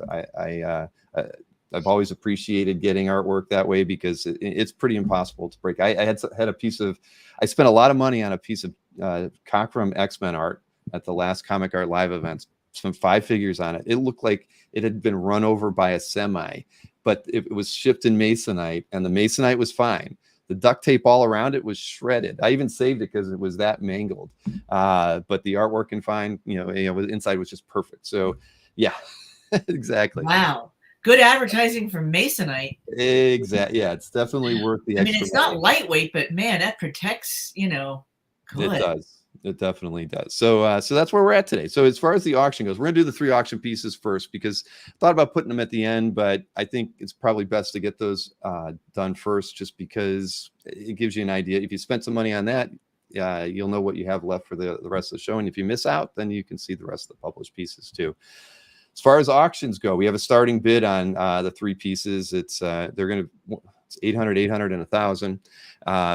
Just so you guys know, we're like 5 seconds in the future for most of you. And even before we start this thing, I should remind those of you on YouTube, there's a live button right near Amanda's signature on the screen. Click that. Or if you want, even hit refresh on your browser, because at the end of the day, that will make you be as close to real time as possible with us. But you're still going to be about 5 seconds behind us. So if I give you a 10-second, if I say we're going to close the bidding in 10 seconds, don't wait till you think it's at 2 or 3, because it's already done, for Amanda and I, because we're 5 seconds in the future. So don't snipe. Don't try to do that. Give us your, if you're bidding, just place, continue to bid. Don't delay, because at the end of the day, we'd hate to say it's over and then have somebody throw a bid in the last millisecond when we've already said it's over, because we kind of got to stick to the way things are seen here in the studio for her and I. So I don't see any other questions out there. Yep. Nope. What's the PayPal increase for? Sounds it's PayPal's cut. Honestly, it pretty much works out to straight on even in everything that I've seen. So I don't think it's drastically more or from that, but at any rate, yeah, it works out. That's what it is. Yeah. All right. Well, we're going to get this thing started then.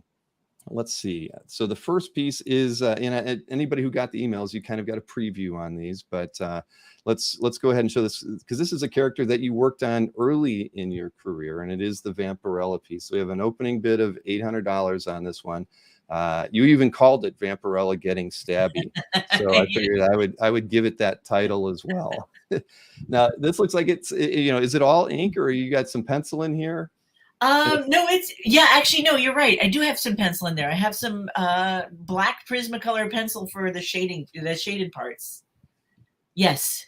So it's ink, and it is black Prismacolor pencil. Well, it is very nice. I think that over at Dynamite, they've been doing a lot of stuff with Vampirella of late. Yes. So it's nice to and speaking, that's funny. I mentioned the word dynamite, and who puts a bid in? Nick Brucci. Thank you, Nick. Started right at 800. Awesome. And then we've got Matt W at 850. So I'll highlight that. But thank you, Nick, for doing that. You're a gentleman. Nick is at Baltimore Comic Con. Thanks, Matthew. So he's probably on the floor right now and watching our show and placing a bid. We appreciate that. But Matt, yes, she did steal Buffy's Mr. Pointy. Very, very, very true. But again, I mean, you know, like this, it's now wait, do you have the original? Oh, I do. Yes, I have it right I forgot about that. I know. Remember, the paint is dry on her hands, everybody. So it is. I promise the paint is dry, and I've washed my hands multiple times since then. So there we go. Yeah, this. Here we go. It's hard for me to get it. It wants to focus on my face, so I'm going to hide my face. See if it focuses. There we go. Come on. It doesn't want to focus. But you know, again, like we said, you don't have the time it shows to do works like this, and that's why we don't see a lot of these things out in the wild. I think somebody was asking earlier, you know, why they don't see a lot of your artwork on the market. I mean, just in general, I'd say I think people who own your artwork, you know, it's not something that they want to let go of. I mean, your artwork is very personal to a lot of the people that collect it because they love the stories. So you don't see published work out there too often by you, Amanda, and you definitely don't see pieces that are, you know, done to this degree out on the market too often either. Yeah, so. I mean, and that's another reason that I'm looking forward to the Comic Art Fans show is because of that exact thing. You know, I'm gonna try and, you know, stay focused and, you know, get more stuff like this together for the show. Oh, that's awesome. And that's honestly, you're making my day by saying that, Amanda. We really hope that this is a show where people want to do like a few extra things, you know, that are above and beyond the normal, because we want this show to be really special. And I want to work with creators that see the value in putting together a really, you know, something that is unique, you know, as an art show and bring unique pieces to it. So that's wonderful. But hey, I'll throw it out there that we haven't gotten any bids since Matt's 850 a few minutes ago. So I'm just going to say 10 seconds now. If I don't see one in bid in 10 seconds, we'll just close this one at 850. And I appreciate you all taking a look at it and enjoying it as much as I did getting to see this thing last night. So if you, you know, I would assume you'd work on a lot of the classic characters, you know, like Power Girl, Harley. I mean, are there other? If you were able to do 4 characters, you know, and they had to be separate, which characters do you think you would do to bring to OAX? Oh, that's a tough one. I mean, I know people like love Harley madly, so definitely I would bring some Harley pieces, and Power Girl too, because, you know, I love Power Girl. You know, I love Harley, but I really love Power Girl. So yeah, I would probably, I do enjoy drawing Harley, and I really enjoy drawing Power Girl. And I would probably bring pieces of just characters that I enjoy, that I enjoy drawing. Yeah, I see people are saying Black Cat, Mary Jane would be hot by you. Chris says wants to see you do an Elvira. Oh yes, there's actually, yeah. And it's funny because we're going to be showing some pieces from Soul Searchers and Company from Claypool Comics, and Claypool was around in the late 80s and the 90s, and I'm trying to remember if it went even into the 2000s. But there were 3 books. There was Soul Searchers and Company, Elvira, and the one with the vampires, and I can't think of the title. I could see it. I'm picturing it, but I can't think of the title. But I did some art for the Elvira book, and it's actually Elvira as a little baby, but she still has like the beehive hairdo and like the dress with the little knife in the belt. But she's a baby, and my friend Randy, who's a massive Elvira fan, I gave those pages to him. So he's like, and I think maybe either Richard Howell, who was, you know, he runs Claypool Comics, or Steve Lealoha might have the other Elvira. It was 3 pages. I think I only had 2, and there's like 1 out there. So baby Elvira. I'm going to actually write all of this down because it gives me good ideas. So Elvira, Mary Jane, Someone said Tigra. You draw a very I love Tigra so much. Tigra, She and She-Hulk are my two favorite Marvel characters. It used to be Elektra. I used to like, oh, that was another like superhero that I wanted to grow up to be is Elektra.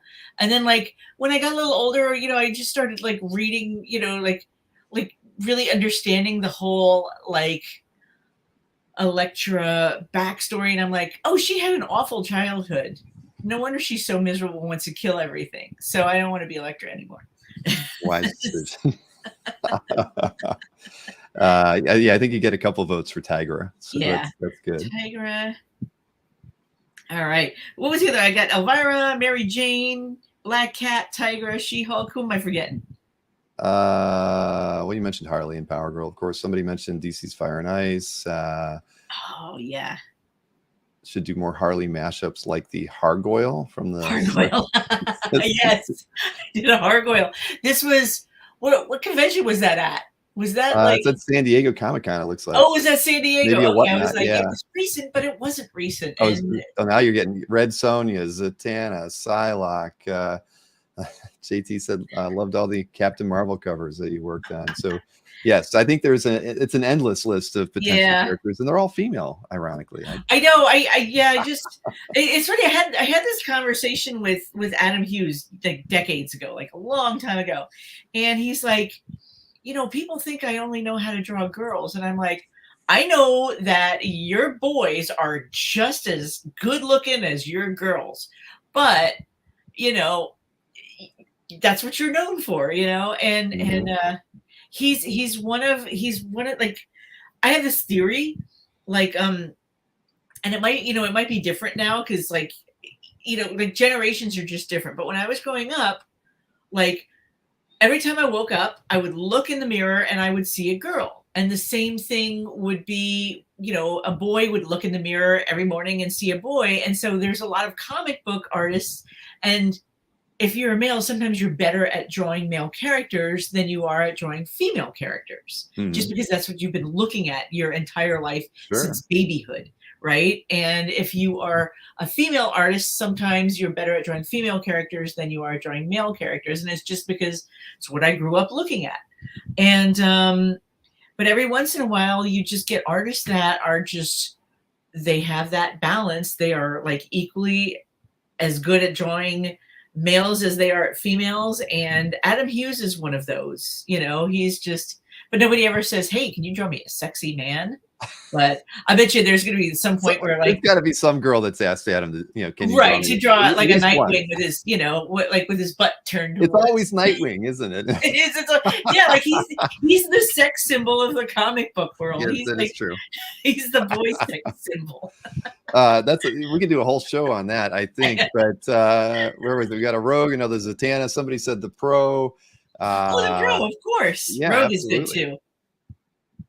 I actually did a Rogue costume one Halloween. I was always doing superheroes. You know, Jimmy's got pictures of it somewhere. He'll probably put them up somewhere. Well, maybe the next time I do an interview with you both, we can pull out some old photos from your old stomping grounds. Yeah. And Dazzler's been mentioned a couple times too. I like Dazzler. Yep. Yeah. All right. Well, hey, let's get to the second auction piece here. This is and Thomas has mentioned Strangers in Paradise characters being two. And, that's a very good suggestion. I owe Terry some art. Terry's like, I want you to do a cover for me, and I'm like, I would love to do a cover for you, but if you don't stay on, like, if you don't like, you know, I have that brain. If you don't like remind me constantly, I just, you know, a shiny thing happens over here, and I'm like, oh, let's go do that. You know, so. Yes, and congrats to Matt W for the first winning bid on that one. I thank you, Matt. Yay! I said that or not, but 850 was the winning bid on the first piece. So the second piece is that Supergirl and Crypto piece that I just had a reference. I said it's an homage to the Supergirl 21 cover. So it's on 11x17. It's wonderful. I mean, you know, I mean, your line work is so delicate and precise. I mean, I think you're my favorite inker of your work when I see stuff like this. This is beautiful. Thank you. Thanks. I enjoy it. I was a penciler for many, many, many years. And, you know, there's just sometimes in your life, they're just reaches a point where like I got to change things up to keep it interesting for myself. So, and I think Jimmy had reached that point, like inking was just starting to, you know, make him die inside a little bit, and he was really getting into the writing. So it was like, I want to start inking my stuff, and he's like, go ahead. I'm like, okay. And you know, he's like, I'll be over here writing, and I'm like, perfect. So so when I ink my own stuff, it's just you know, it gave me a boost. You know, it gave me like a boost in confidence, and it made things interesting for myself to start inking my own work. Well, I mean, it's fun, and I love you know, the fact that you've left some of the pencil work in here. It just you know, you're not doing color, but the pencil just adds an extra little bit of you know, shading, tonal quality that you're not going to get out of the ink. That maybe you could have cross-hatched that or something, but you chose not to. So in the cape, you know, the her lips, the dog's tongue. I mean, it's, you know, it's fun, and it honestly, you know, it's. I think about that, and I think of all the people that I've done art shows with over the last year and a half, and I can't think of anybody that really kind of like happily left the two things on there. So hey, Matt Pop is the current top bidder on this one at $1,200. So thank you, Matt. Thanks. It's funny, you know, I'm so happy that you like the pencil on it, and it sort of inspires me to do that, you know, more often, because sometimes I'm like, I probably shouldn't do it, but it's a cheat for me because I am really bad at cross hatching.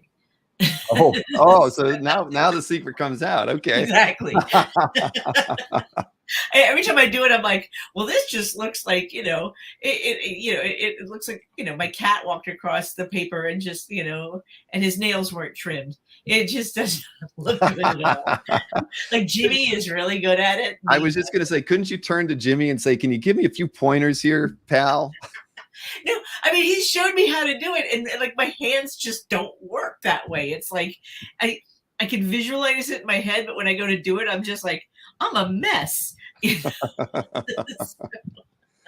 Well, I like that, and it, you know, to me, it's, you know, again, I look at comic and illustration art as it's an art form. I mean, truly, and these types of illustrations for you allow you to do something a little bit outside of the norm that you would do for a comic book page, something that you're working on for print. So this to me is a little bit more you than we might get in some of your published work. So this is fun. And Matthew Pop is, I want to, you know, I'm highlighting that 1,500 is the high bid on this.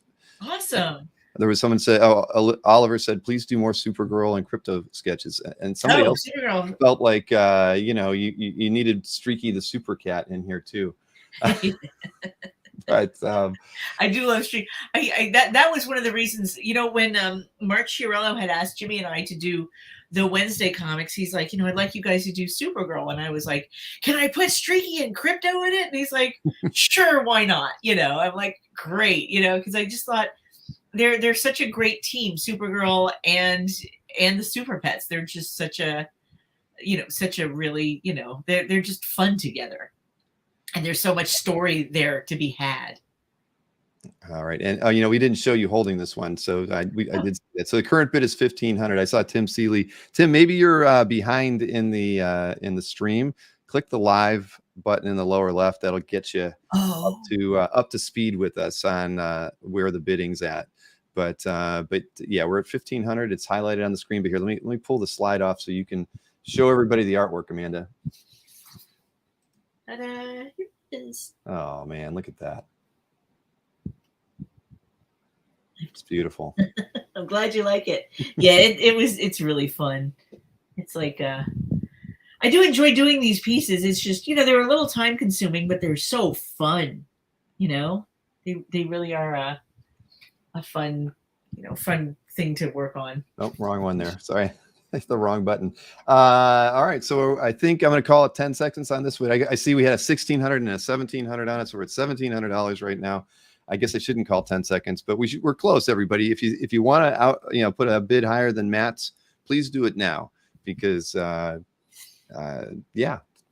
that's that. You know, again, it's fun doing these things live, and but we want to be able to get to the rest of the art in the show too. So if let's just say 15 seconds from now, we're going to call it if I don't get another bid. But I appreciate everybody who has placed bids on this.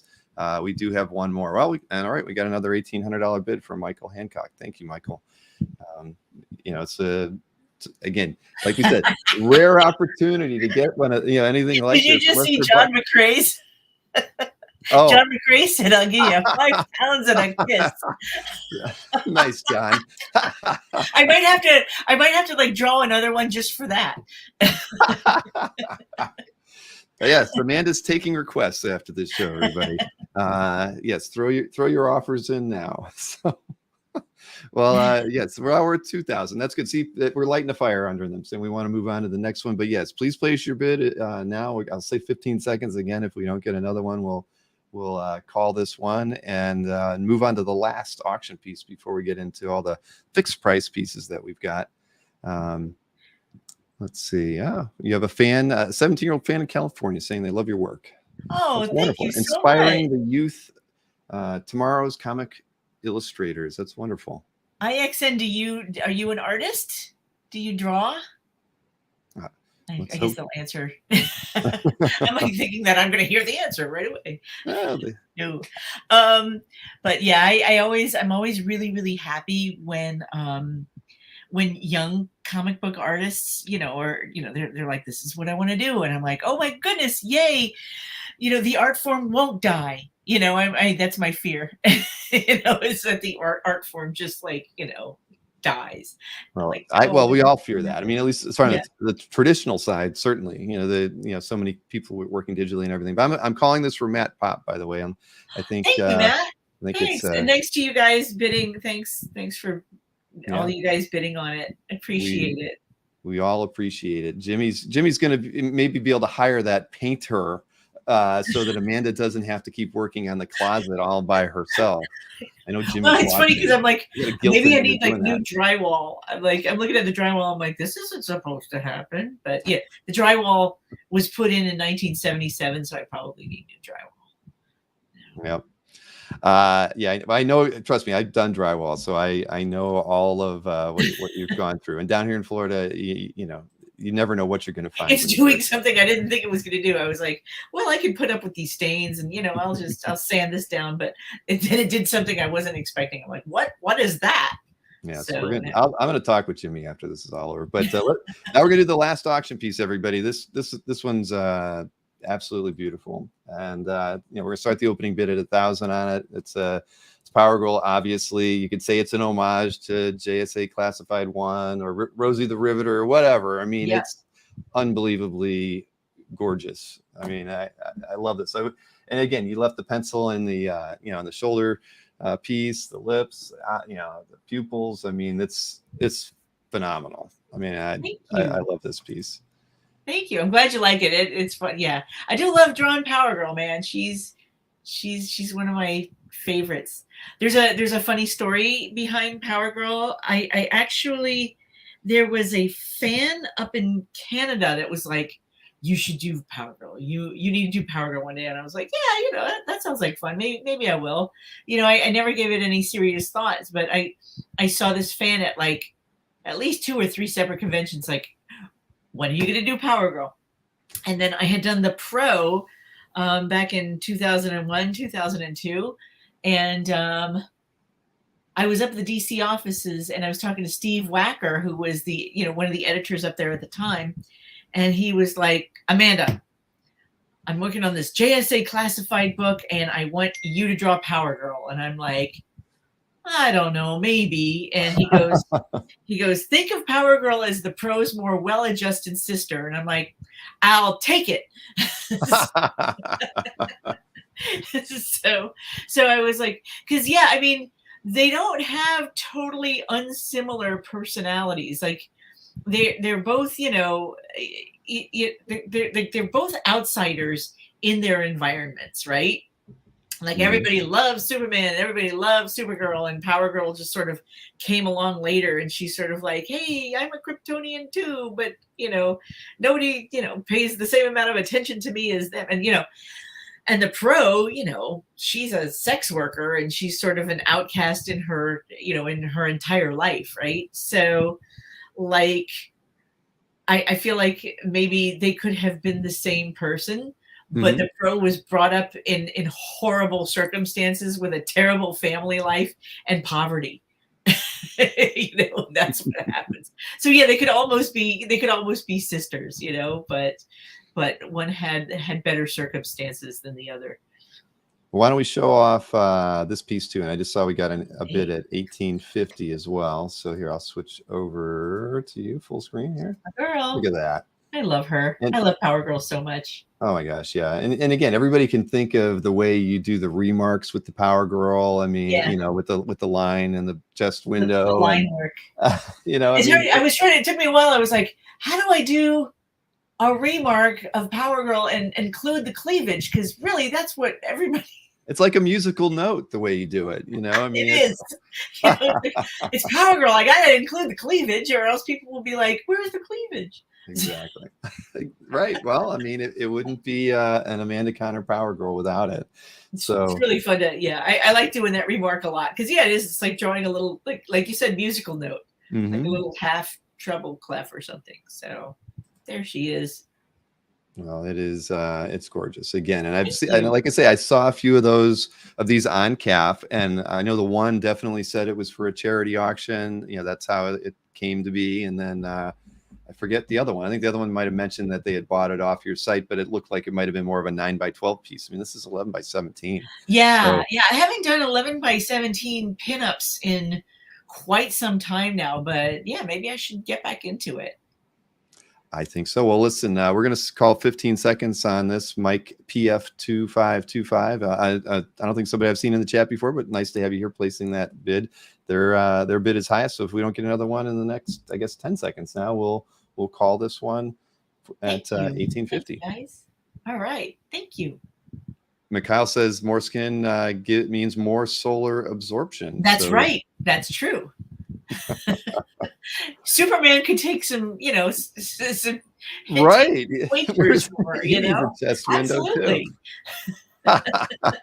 That's true. Oh my goodness. Let's see. All right. Well, I guess we're gonna call this one for Mike PF 2525. I'm gonna write that one down here on my ledger. 1850 is the winning one there. So thank you, Mike. And remember, everybody, after the show is over or whenever you feel you're done today, I need you to shoot me an email to bill@comicartfans.com with all your contact information, how you want to pay, all that kind of thing, so that I can take care of getting the invoices out right away and taking care of business around here. So now we can get into the 18 pieces. And I wanted to talk forever about a lot of these, but I know we won't have a lot of time to do that. But we can talk a little bit about the pieces that we're going to be showing here, because there are 18, and like I said earlier, they span your whole career. These are all fixed price, and they're a lot of very, very, very affordable stuff. I know one of Jimmy's mantras he always tells me, and I've seen this, is that when you guys go to shows, a lot of the times you'll always have a stack of affordable pages. And it's one thing that we talk about here on the channel a lot, is that we see all these record prices for artwork all the time, but there still is affordable art out there. And I feel like I feel like new collectors are probably daunted by seeing all that stuff. It would terrify me, and so like one of the things that Jimmy and I said is like we should put some art out there that's affordable for new collectors, so they feel like, yes, I can get started in this, in this art collecting, and I don't have to, give up on it before I've even started, because, I love art. I think my first art collecting piece was a layout painting, like a prelim painting. I don't even know where it is. I think we took it down before one of the hurricanes, and then we put it somewhere safe. And it's so safe, not even I can find it now. But it was one of those B movies for, like girls in jail, getting in fights and stuff like that. And I'm like, this is so fun. And I bought it for like $100. And it was like a fully painted piece. It wasn't the finished painting, but it was like the prelim painting. And I love it. And it, I can afford it. I'm like, $100, I can afford this. And I bought it. And now I've hidden it really well. So I should let everybody know here too that the way we handle these next 18 pieces, because somebody said, you just say buy it or whatever. Every 18 of the 18 pieces has a number, so they're lots 1 through 18. We just want you to type in the chat, claim, and then the lot number in the chat. And a lot of people, there's many different ways that people kind of do this. There's usually you got to take a note. Some people kind of want to see all 18. You can claim a piece even if it's not on the screen, as long as we've shown it already. So if you see lot 1 and you think you might like it, but you want to see the next 4 Soul Searchers pages or something, and you wait till lot 5, you can go back and claim lot 1 at that time. So that's just kind of how it goes. But you need to type claim and the lot number in the chat. A lot of people get all excited because they type the word claim in the chat. They're ready to hit enter, and then they forget to to post their chat, and they forget to put the lot number in there. I'd rather have the lot number with it. It just makes it succinct that we know that you really want to claim that piece, because like we said, some people are a little bit delayed, so the lot number is part of your claim. Is just makes it real easy for us to confirm that you do want to claim a particular piece of artwork when we show it. So now we'll go ahead and just show these 18 pieces here. We'll go on to the first one here, and this one, I know when Jimmy sent it to me, we couldn't figure out what issue this came from, but I know in Soul Searchers there was usually a preview in the back of the book, kind of teasing something from the next issue. So we don't know the issue number from it, but this is one of those pieces, and it's titled Poltergeist. So we priced it $100 for lot number 1 on 11 by 17. Is this Jim Mooney inks? It is Jim Mooney inks. Yes, it is. You know what? This would not have been in one of the Soul Searchers issues. It would have been in the back of either Elvira. Okay, well then that explains it. He said, shoot, now I don't have it in front of me. Jimmy should be yelling from the other side of the room that he was right. What was it now? Shoot, I don't want to go back to his email, but he did have, he had the name of another book in there, and I was like, I tried looking through those books and I couldn't find it there either. Oh, okay. Yeah, it would have been in the early issues. I think like the first issues he put that Richard Howell had put out, he put in original art in front of you. Oh. It's marked. Oh, thank you. But welcome to my household. I knew if he shouted, we could hear him. So you've got the. You want to show the original? I do. It's in a pile. Hold on, I haven't found it yet. Let's see. So basically, then this was some kind of a teaser promo. It was a teaser / promo that had been in one of the other books.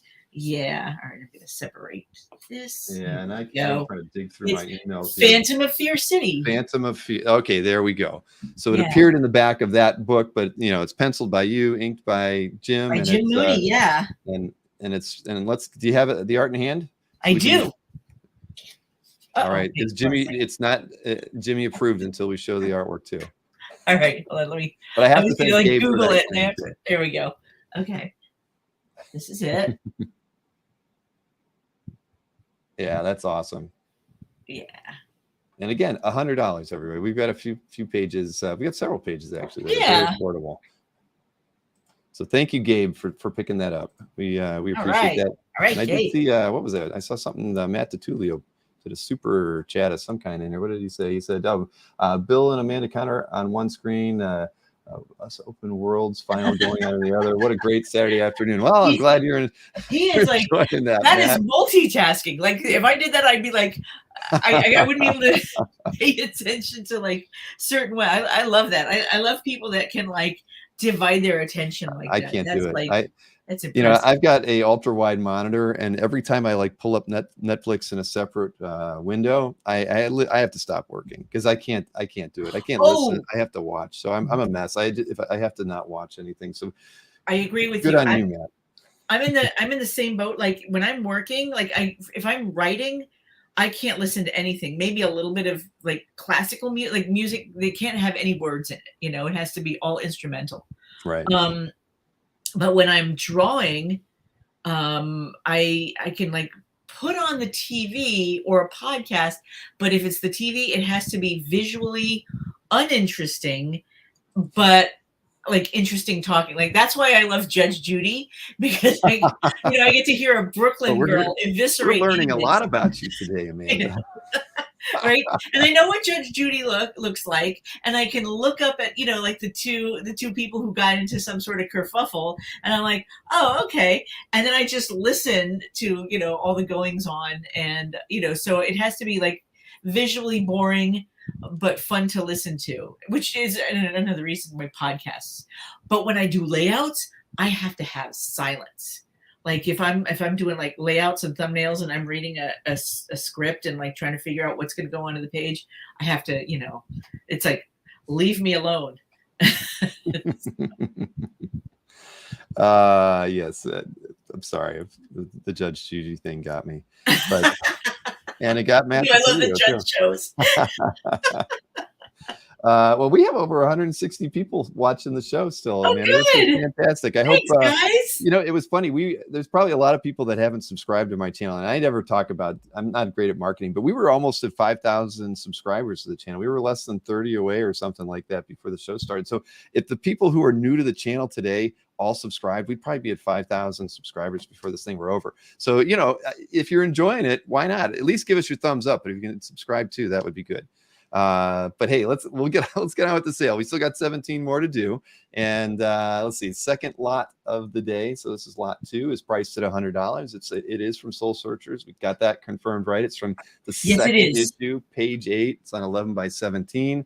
And because how many issues of Soul Searchers did you do? It wasn't many, right? Like 10 or 11? It was 10.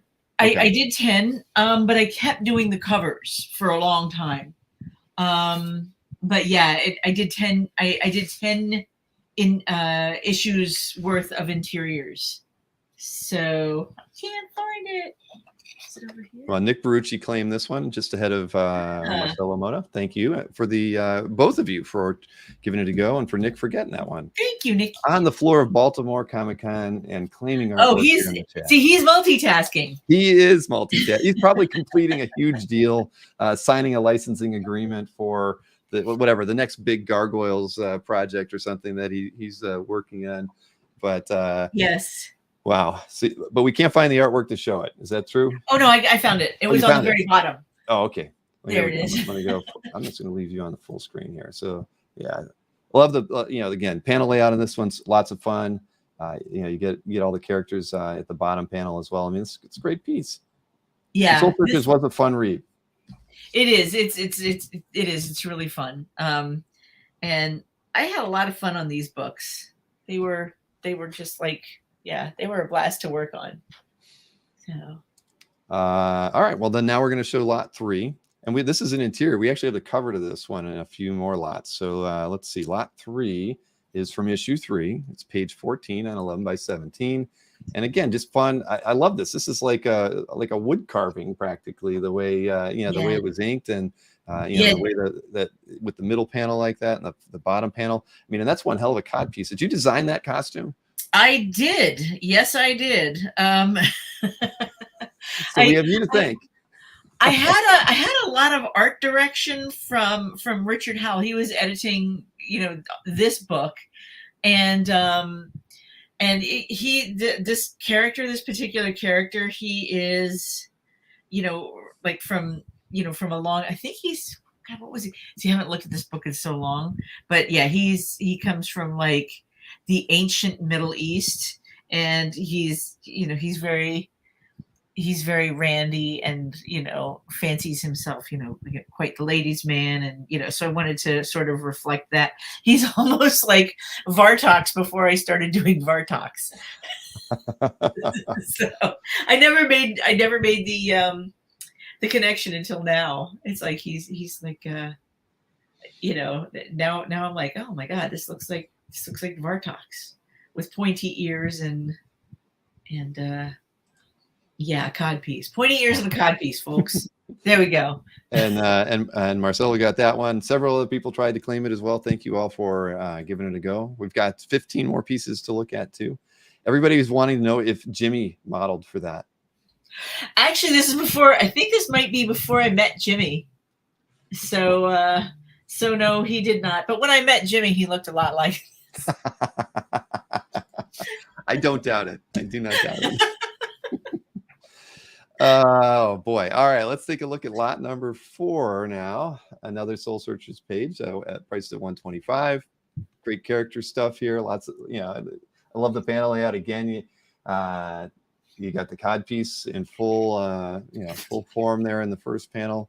So this one's priced at $125. This is from issue 7, page 11, and just another nice page from the and it's just amazing that you were able to hold on to, you've had all this stuff, because this is from what was it? What year was this? Like 93?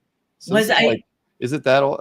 Is it? It might like even 30 be years older. Yeah, it might be even before that. I'm not 100% sure, and I'm trying to remember when I started Soul Searchers and when I finished Soul Searchers. I'm trying to remember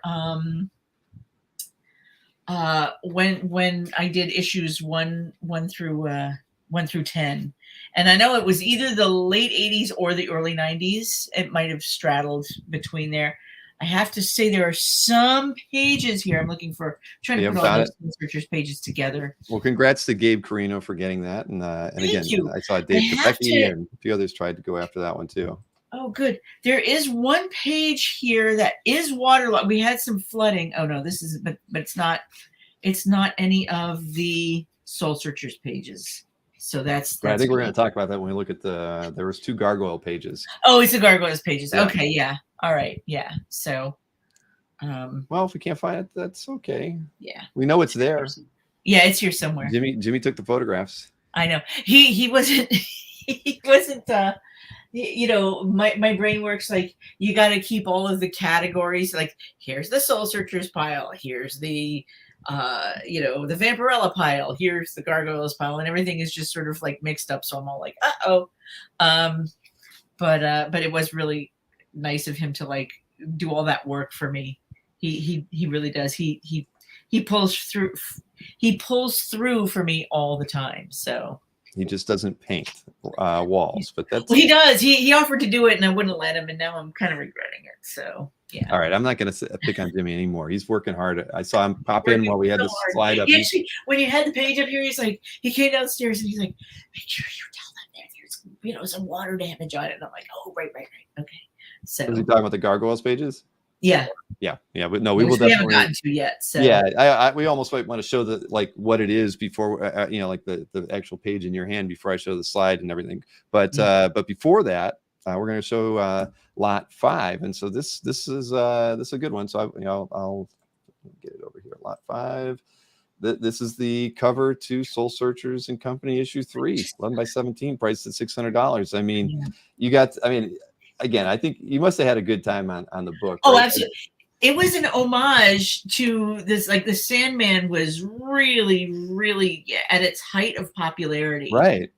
And so they did. So the thing that that everybody might not know about Soul Searchers is that Peter David was writing it.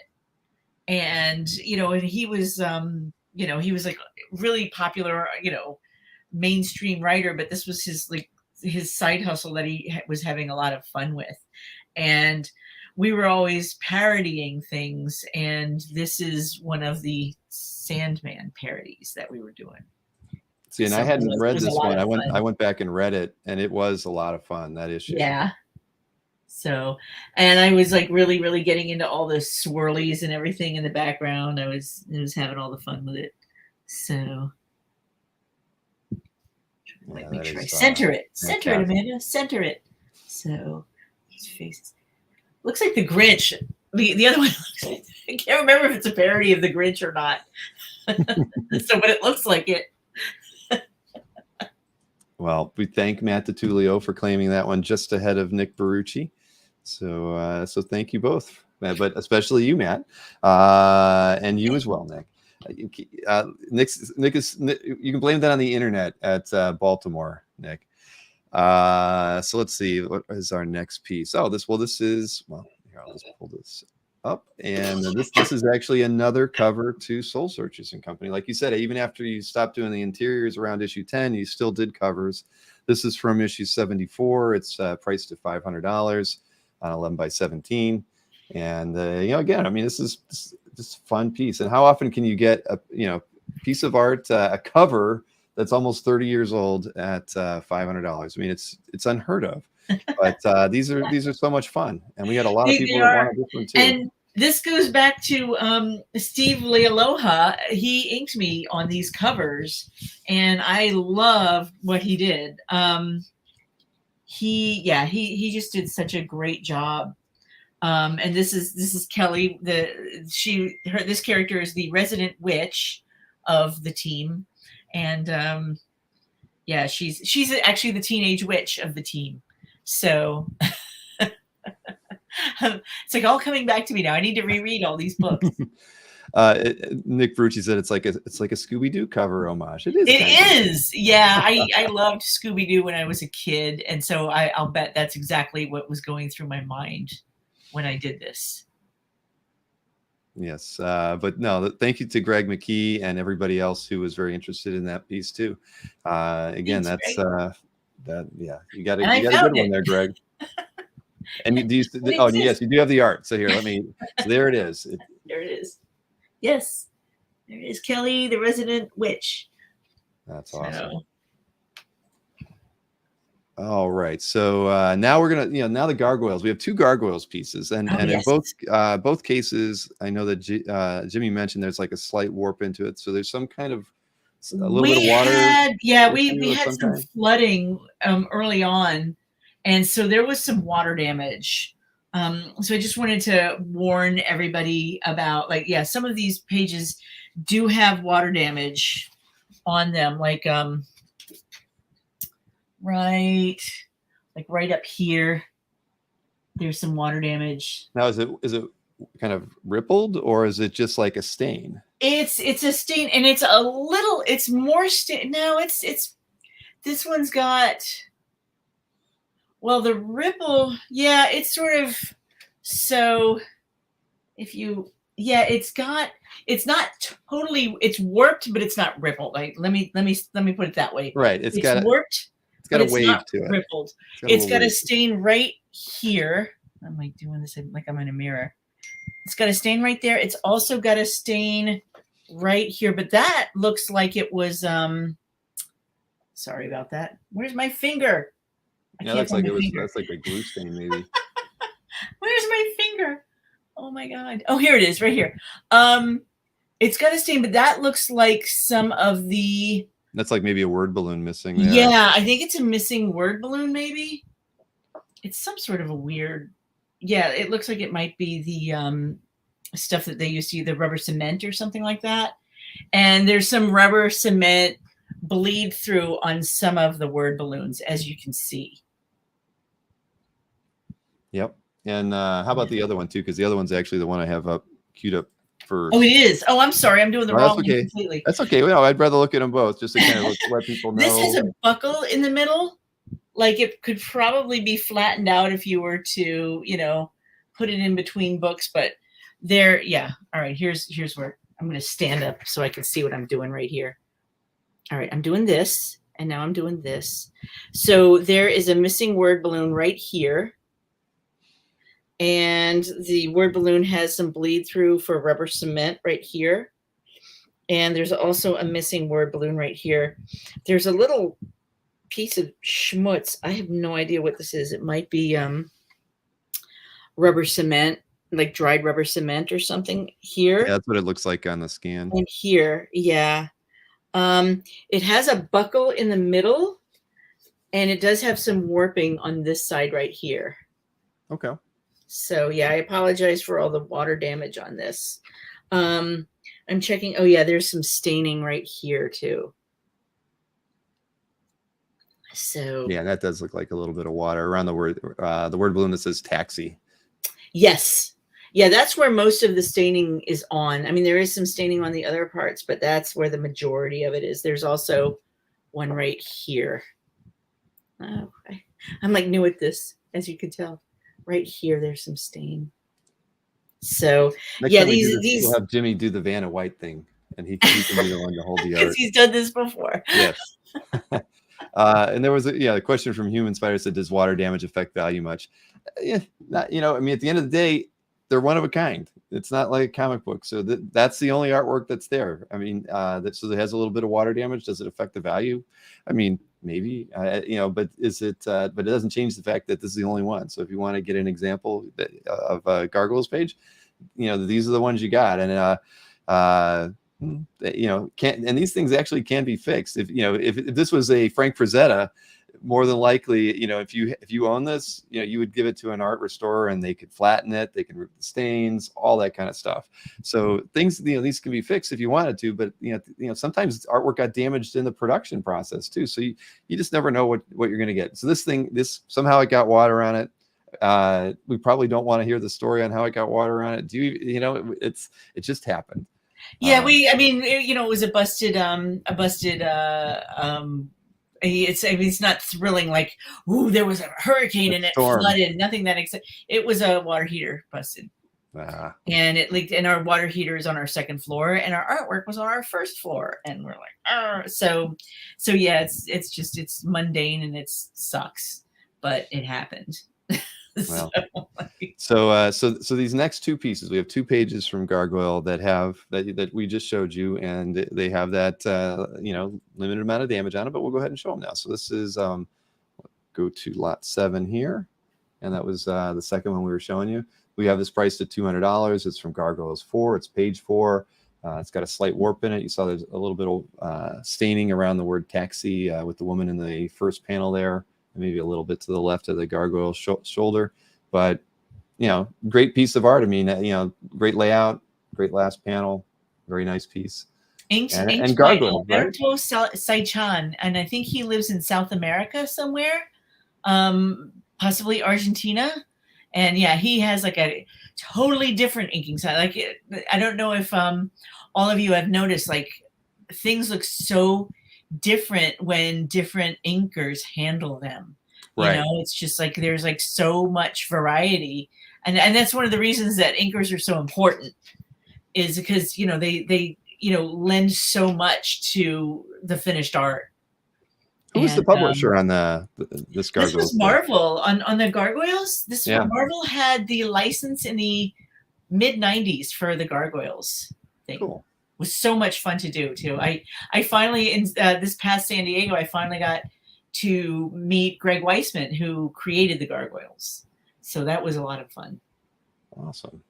Well, thank you, Nick, for claiming this. Looked like Justin and Jason also were after that page, but we do have one more from Gargoyles. Lot number 8 is the next one. This is from issue 4, page 16. It's priced at $250. This one was the one that we showed you first. Had a little bit of warp near the top there as well, a little wave, and some really slight water stains. And I think it was missing one of the word balloons in the second to last panel there. So that is lot 8, priced at $250. And I see that Nick has got that one too. Nick has an affinity for of course, the Gargoyles, of course. Rightfully so. Totally makes sense. Thank you, Alex K, for giving it a try there too. But Nick, congratulations, a true Gargoyles fan. Yes, he is. So let's we can keep rolling here. We got lot number 9 coming up next, and this is a Vampirella page. I wasn't quite sure which storyline, because I know you did about 5 or 6 different. Oh yeah, Vampirella. Oh, I have it right here. Stories. It's right in front of me. Yay! This is from issue 3 of that one, and it's on 11x17, priced at $125. And you've got the art in hand too, right? I do. I actually do. I wish I had. I wish I had, instead of just writing Vampy where the title is, had the forethought to actually put the title of the book on the top like you're supposed to. But I was lazy and I was like getting to work. I'm like, I don't want to bother with writing out the whole thing. But I worked on several Vampy titles with various writers. I got really lucky and I was able to work with like writers like Mark Millar and oh, my brain's not working today. It's so bad. You need more coffee. I do. I'm not having enough coffee. That's it. And I shouldn't be drinking coffee. And And just so while you're Holding drinking art at the that, same I time. thought somebody was asking about Tim getting it. Tim said claim 7 before we even showed lot 7. I mean, Oh, he did? Like a couple minutes before we showed it. So I assume people maybe scrolled up to see that. I thought it was an accident because we hadn't even shown it yet. So Yeah. so that's why I waited until we had the art on camera. But Dave Kopecki has claimed. All right. Grant Morrison, that's the name I was trying to think of. I don't know. I couldn't think of it because I had a sip of coffee. That's why. Makes your brain work. So yeah. So this is like from this might be from one of those stories. I can't remember which one. It's. Yeah, I know. Well, I tried looking it up, and I tried looking through a couple of the things I could read online, and I still couldn't find it. And Tim, I see Tim Seeley's mentioning, not sure how this works. I was first in chapter 6. Whenever you've been placing a claim, you either put a claim before the piece was even shown for that lot, or in one case you claimed it a number that was like we were on 7, and you claimed and said claim 6. So I have this weird feeling like you're not live in sync with us in some weird way. I don't know why, but again, if you're watching on your desktop computer, I would say the best thing for you to do, Tim, is hit refresh on the browser window to get like in real time, because I think there's a disconnect there. But I think even though somebody jumped on it, it's important to, there's really slight water damage, not to the extent of the gargoyles. It's some slight I mean, it's worse on the back than it is on the front, as far as the stain. Actually. But it doesn't show as much on the front. It's very slight on the front. And then I have like writing. I'm looking at the scan, and I guess I noticed it right on that left-hand corner, little discolor. Yeah, it's really, right really, there, yeah. It's not intense like the gargoyles pages was, but it is there, and it's important to point that out. Well, if that changes anybody's mind, you can certainly let us know. I know that Dave Kopecki picked that one up. Yeah. So we have one other Vampirella piece, the lot number 10 here. So let me go ahead and highlight that. And I was actually able to find the published page for this one. So this is from Vampirella Death and Destruction, issue 3, page 1. So you got a splash page out of this. I mean, look at that crazy 90s coloring on that thing. I love it. Absolutely love it. Yes. So this is it looks like the 90s. It does, doesn't it? Really I mean, it screams 90s. Yeah. And we had 5 people try to claim this one. Dave Kopecki came in ahead of Nick Barucci, Matt W., Eric Laredo, and Anthony T. So yeah, I mean, this one, I needed to find the color image because I was looking at it. I'm like, this is such a busy image. I was like, I have to get the color image because I can't tell what's going on. But after I saw it, I was like, damn, this is a great piece. Yeah. So yeah, congrats, Mr. Kopecki. A true fan of the 90s, by the way. Dave has a lot of 90s art. So do you have the art handy too? I do have it. And here's another thing that you should break. This doesn't have any water damage on it. However, what I did do, and this is my old 90s signature, is in like a metallic pen, I actually signed it on the bottom right here. All right, come on. There you go. Aha.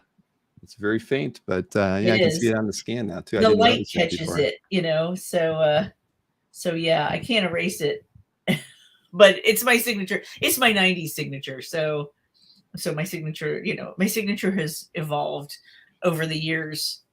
Yeah, I thought I was using the wrong one when I like, I don't know. Is this your current one that I'm using on the back? No, this is the current one. You're right. That is the current one. Yeah, okay, it's the current one. It's when I was doing Barbie, it was just like Amanda, with no last name. And why not? You're in character almost. Yeah. So I finally sort of got actually my latest signature. I actually managed to connect the A to the C, the last A to the initials, last name C. So that's my second oldest. Wait, that one over there. Yes, that one is my second. You signed the commission, the first 3 auction pieces wasn't just Connor on those ones? Or Yeah, it's funny. I have like different when I do a finished piece of artwork that's going to go to print. I have like this funny like Connor signature that I do just because I've been doing it for so long. Mhm. I was just like, I guess I should just keep doing it. But then when I sign stuff at a convention, I do it like, the way it looks right there, Right. or close to it. But when I like, write a check or, I have to sign something official, like, like official papers, I do it with a different signature because I'm paranoid that people are going to get my signature and like write, bad checks. So You're I a have like chameleon when it comes 3 to different signatures for every aspect of my life. Oh man. Well, so there you go. You have now we've learned it. But so I don't think the signature bothers Dave at all. So Okay, good. Okay. So I think we've got 8 more Thank pieces you. to look at. This next one is a Marvel piece. One of the few that we have. Well, I guess the Gargoyles pieces were Marvel pieces. So let's Yeah. Technically, yes. Yes. Yep. So we'll go ahead and look at lot 11 here. This is from Excalibur, believe it or not. Issue 80, page 12. It's on 11 by 17, priced at $300. And was this the only issue of Excalibur that you got to work on, or were there others? Okay. No, this is it. This is the only time. This was them taking a chance on me doing superhero, like real. Like I was doing this when I was doing Barbie, and I was convinced that they were convinced that I couldn't do superheroes. So I really poured it on thick with this one, and yeah, this was I didn't even know who was going to ink me on this one because it says inker. Could we do, and then it says something. Could we do some red line color hold thing with his face? Because I wanted popular back then too. You see a lot of DC art with the red line color on there. So I don't think I've seen too many Marvel pieces with the same. Yeah, right there, and they did it, and God, I can't remember who inked it. I totally forgot. But yeah, so what they used to do, some of you probably already know this, is if something was in red line, then the coloring, whoever was doing the color separations or the coloring knew to drop out those red lines. So it didn't have a black outline around it. And that was how it was done in the old days. So yeah, that's why you see red lines on some of the artwork. Thank you for that. I had kind of forgotten what they were for, but now that's a good reminder for me too. Congrats to Tim Seeley getting that as well. And Tim mentioned that he's finally live. So sorry for any confusion there. These live sales can be a little challenging, especially first time doing them. And I don't have a good way to like remind everybody to hit the live button or refresh their browser. But I'm glad you got that one, Tim. All right, so we'll go ahead and take a look at lot 12 next. And this is a very nice page. This is from Power Girl, issue 9, page 18 on 11 by 17, priced at $650. No, you know what? This is not on 11 by 17. Oh, it's not? No. I'm so sorry. That's okay. I thought Jimmy told me everything was on full size. Okay, I'm going to tell you right now. This is 10 by 15. 10 by 15. 10 by 15. So back in, there was a point where Jimmy and I were making our own paper, and we thought that if I made it a little smaller, I could work faster. And I don't know if it made a huge bit of difference. So yeah, there are some of these pages. I'm wondering if one of the ones that we sold already. Do you want to show like one, it's like say the Marvel page you were just holding. With that one, I can switch the camera. Dustin Whitney did get the first claim in there. There were a lot of people that wanted this page. Okay, so, I want to be open with that. That's because that's my bad. I probably should have re-asked. Oh, you can hardly. Yeah, that's. It's if I put them like side by side here, you lose 2 inches. If I do it here, you lose an inch. So it's 10 on 10 by 15 board, and it is. It's on 10 by 15. There's another piece that we sold also That's not 11 by 17, but I don't know if we claimed it as 11 by 17. And it's this cover, the one with Kelly, the teenage witch. Okay. This is not 11 by 17 either. So I don't know if the person who bid on it wants to. It is on 11 by 14. So the person who bought this, I want to be clear with it. So I'm sorry about that. No problem. And that was lot 6, and that went to Greg McKee. So Greg, if you have second thoughts about it, it's on 11 by 14 paper. Okay. That's If like, Greg's still in the chat, you can let us know. But it always comes back to, I mean, there's a few artists that work, in a smaller format, right? Mike Allred has been working in a smaller format for a long time. And I don't know. To me, that's it. That's the art. I don't care if the artist works smaller or larger. Yeah. I mean, I think the only time it really matters in art pricing anymore is when you're back in the air. A twice up Kirby Thor page is going to be worth more than a not twice up. Right. I mean, and those, there's something about that era of work, and it's not just because it's more valuable because it's the issue before where it was they switched it. It's just they're impressive, and they it's like if you were to see Hal Foster Prince Valiant, and it's on exactly like 4 foot. Those ones make the size of the artwork makes a difference. But when we're talking about small, like you said, 10 by 15 from 11 by 17, there's 90s 2000s. It probably doesn't make because I think like in the 80s people like Joe Kubert and those guys, they used to draw giant like Jack Kirby, like those things are like 13 by 18 pages. They're big, and they were teaching us to draw on those pages, and we were like had all these. We were students in the school, and we're like these giant comic book pages, and they worked. That's the way they worked. Exactly. But when I got into comics, it was 11 by 17, so it had already shrunk by the time I got into comics. And the fun thing about this is when we made our own paper, is we got to I got to design like this goofy little thing, the paper films thing, like ideas plus. Penciling plus coffee or times coffee with monkeying around minus bed, and fun equals and divided by toilet trips equals. Where's the keg and the raccoons? That's what I want to know. I know. So anyway, I thought it was like a really, really cute logo, but Jimmy was like, no. I was like, oh, okay. So our new paper film stock didn't look like this. So Greg McKee did mention one thing, and it's a good thing he did, because make sure you sign everything if it's not signed. He mentioned making sure to sign on the cover and the bottom. Don't do a Stan Lee and sign in the middle of on the thigh of Power Girl or anything like that. Make sure it's in the margins, and I will do that. I thank you for reminding me, because I would have been like, here you go, send them off. But no, I did. Well, I did a show with an artist like 3 weeks ago, and they shipped me all the artwork before the show, and all of the published stuff wasn't signed. I was like, oh no, I just don't think to ask either. So thank you, Greg McKee, for that reminder there. That helps us all out. Yeah, thank you so much. All right, so now we're gonna move over to lot 13.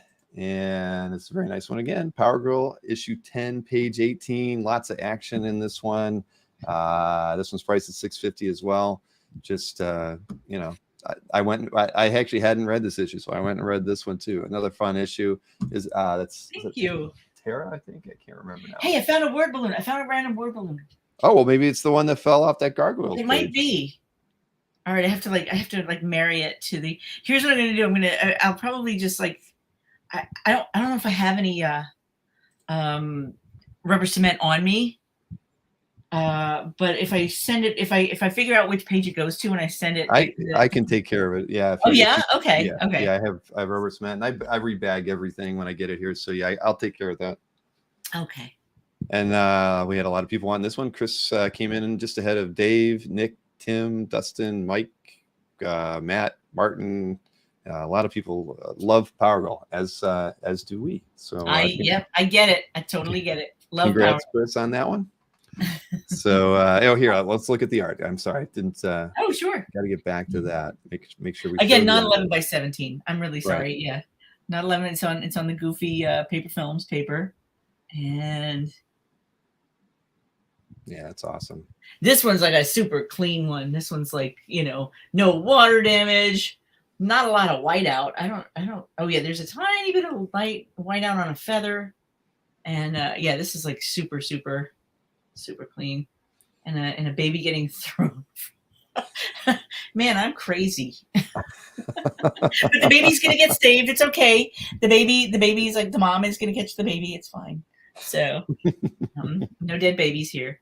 So I assume it's just a heavy Bristol. Human Spider is saying what kind of paper stock it is. Yep. So, yeah. Yeah, heavy. Yeah, I like working on Bristol.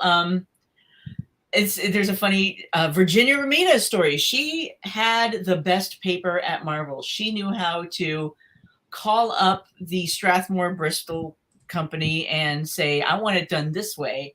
And she used to get like this. I think she would ask them for the matte finish, like there's smooth finish paper and there's matte finish paper. And the smooth finish paper is like super slick, and the matte is like, almost grainy, like almost sandpapery, but like different artists prefer different types of paper. But she would have them take the toothy matte paper and run it through the press 1 or 2 times. This is a story I heard. I should probably ask her in real life, but she would have them run it through the presses so that it would be like this baby bear's porridge, perfect in between, like just toothy enough and just smooth enough so that it was such a pleasure to work on. Oh, wow. So yeah, she was like the queen of Marvel paper back in the day. If you have like Virginia Ramita paper and you want to draw something, really special and spectacular, that's the paper to use. I've never heard that before. Yeah. That's interesting. Well, let's see here. So we got a couple more lots to go, and these are all cover pieces, by the way. And the first one isn't an 11 by 17. I know I should actually look at the slide so I can even state it before you see it. It's on a Jimmy noted it as 7 by 10. Oh, yes, I know which piece this is. Yes, it's a small format piece, and it is a published cover to a comic that was given away with a video game, if I'm not mistaken. It was yeah. So I'm going to go ahead and show the image so everybody can get a. Yeah, there were several of these. I think there were 3 of them, 3 different ones. You did that. You were okay. So this is, the comic was called Hulk Ultimate Destruction. This says Jimmy's inks on it. It's on 7 by 10. I don't know how many times have you drawn the Hulk, I guess would be a good question for well, definitely 3, because there were 3 of these that I did. There were 3 of these small format comics that I did. And why do I think I've done the Hulk some other times?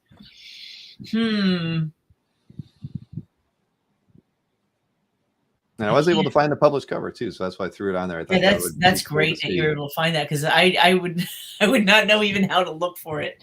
Right, when Jimmy labeled it, I thought, oh boy, I'm not going to be able to get this. But thank goodness for mycomicshop.com, because they yeah. Oh, that's great. That's really good. I have to remember that. Yes. So they Marvel had hired me to do these small format comic covers for and that's why I drew them small, because I knew they were going to be, they were going to fit inside something that was, they were going to be printed really small. And well, this one I'm trying to think of like the other times that I've drawn the Hulk. This might be it.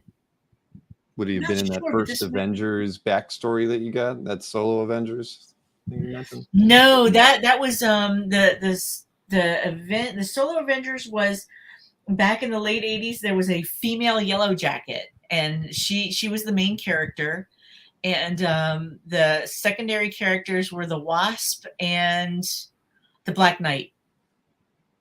So that was my first.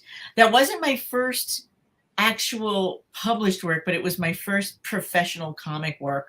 Was that solo Avengers? My first like published comic work was a little bit before that, and Bill Sienkiewicz also helped me get this they were doing a book to raise money for, this is when AIDS was still like really new and scary and people didn't know a lot about it. And so they were raising money for AIDS research. It was strip AIDS. And I did a piece in there. I donated a piece in there. And my actual first published work ever was the program for the 6th grade production of Pirates of Penzance. So wow. That's my first published work. Oh man, well, Matt DiTullio did get this, like I mentioned. Nick Perucci came in second, and Dave Kopecki came third. Somebody mentioned that Nick is able to save more money for the Hero Initiative auction that happens at Baltimore tonight. Oh, yes. Which is a completely worthy cause. Scott Dunbier does, a lot of great things for that. And you also donated I helped on the National Cartoonist Society auction. Yes. You and Jimmy donated a Gargoyles. Was it a Gargoyles piece to that? I think so. We kind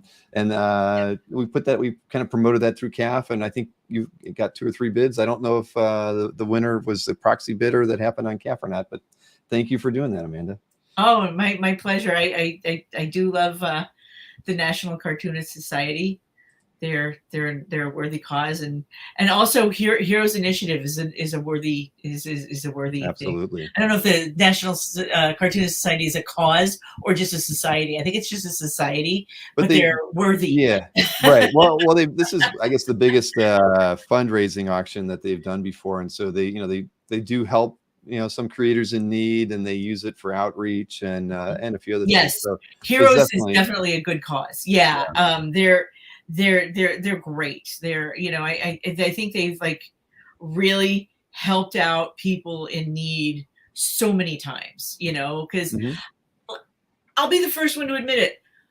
Cartoonists are not the best business people. So a lot of times they just don't have the wherewithal or the bandwidth to like put money away for when it's going to be really needed. Like you get sick or something happens to your house or something like that. So they haven't, like some of them don't even like, someone would be like, yeah, I've never looked into getting health insurance. And, I run on that spectrum where it's like, oh, I should do that. That sounds really grown up, So unfortunately I have Jimmy to be like, yeah, we need to invest in this and we need to get health insurance and we need to, so a lot of times, comic book artists don't have a Jimmy, and they won't like think like, oh, I should have done this ahead of time because I didn't know that this thing was going to happen to me. And Heroes steps in and they take care of them when they do that. Like, because exactly. I'm the first. There's been a lot of things that's happened to younger creators. I mean, accidents, emergency surgeries, you name it. I mean, and it's, if you're not prepared, I mean, nobody is, but in this industry, not many artists, I mean, some, have the kind of I don't know, retirement options and investment and things where the publishers are giving them great contracts that have health insurance and those sorts of things. So being self-employed is no fun.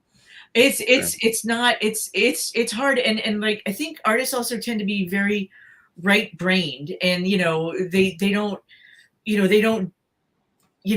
gravitate towards all of the grown-up tasks that you need to do to take care of that kind of stuff. It's like, I'm busy being creative, so it's not like they're being lazy, it just doesn't even occur to them. It's like, it's the way their brain works, and I know my brain works that way. So and when I just see Jimmy, I'm like, yay. Okay, so we got 4 more pieces. Oh, there it is. Oh, here. Yeah, let's go full screen so we can actually see. So Matt DiTullio can see the artwork that is now his. With Jimmy's beautiful inks on it. It's really nice. Small but beautiful. Well, make sure Jimmy signs that one too if he hasn't. I will. I definitely will. And Paul colored it. Paul Mounts colored. He's such an amazing colorist. He just. If I had him around, he used to live closer to me, but then they moved up to Georgia. And I would have had him sign it too, but he's not close by. Well, we got, like I said, we 4 more covers to go. They're a little more expensive, but at the end of the day, like I mentioned, we can do time payments for those people who need it. But again, something that we'd want it taken care of within 60 days. 45 is even better. We need a down payment, all those sorts of things. Any of you who have done that before are very used to. So we'll just go ahead and show these and see what you think, because they're all very, very nice and interesting in their own ways. So here is lot 15. This was that Justice League versus Suicide Squad issue 6 cover. So I grabbed the published image from that. It's on 11. I hope it's on 11 by 17. Am I right? It is on 11 by 17. Yes, indeed. Okay. Now I'm going to have to ask every time, but I bet all 4 of these are probably. Sorry about that. No. And how many of these did you do? Because I know we have another one from the series coming up. Did you do? It was either 4 or 6. 4 or 6. Okay. Yeah. There was this one. There was an Aquaman and King Shark one. Superman versus what's the magic girl? Zatanna? Huh? Zatanna? No. The Suicide Squad. Sorry. I'm trying to think of it. Not the Enchantress, because that's Marvel. The one that was in the first movie, the first Suicide Squad. I'm drawing a blank myself. June. Let's see. Derek. Everybody should just start shouting character names. Well, we do have 2 Enchantresses. Yeah, June Moon. It is Enchantress. Wait, so Marvel has an Enchantress and DC has an Enchantress? They do, don't they? Still, it's like Captain Marvel. That's very true. Uh-oh. Wow. Well, good thing they didn't have the same costumes. It just occurred to me, like the whole Captain Marvel thing I was always aware of, but yeah, you're right. They do both Marvel and DC with Enchantress. Oh, well, I guess they have to work that out between themselves. So yeah, there was a Superman versus Enchantress one. There's Harley versus Wonder Woman. I feel like I'm forgetting one. Batman. Is it a Batman one? I don't remember because I can't remember anything today. Yes, you're going to have another cup of coffee when the show's over. Yeah, I am. Well, I should have done, so this one's still out there, lot 15. Nobody's claimed it. So this is the first one we have that's not claimed. I should have done these in order where the next piece was the other Justice League one, but I didn't. I don't know why. So we're just going to go and take a look at lot 16 here. This is from the last Ronin, issue 5 cover, priced at $5,000 on 11 by 17. And I love this piece. Oh, you're holding it too. Let me switch over. Sorry, I jumped the gun on this one. No, it's good. Now 11 by 17, I would assume. What's that? And that one's on 11 by 17. It is. Yes, it is. Yes. Thank you for asking. I will for the rest of the show.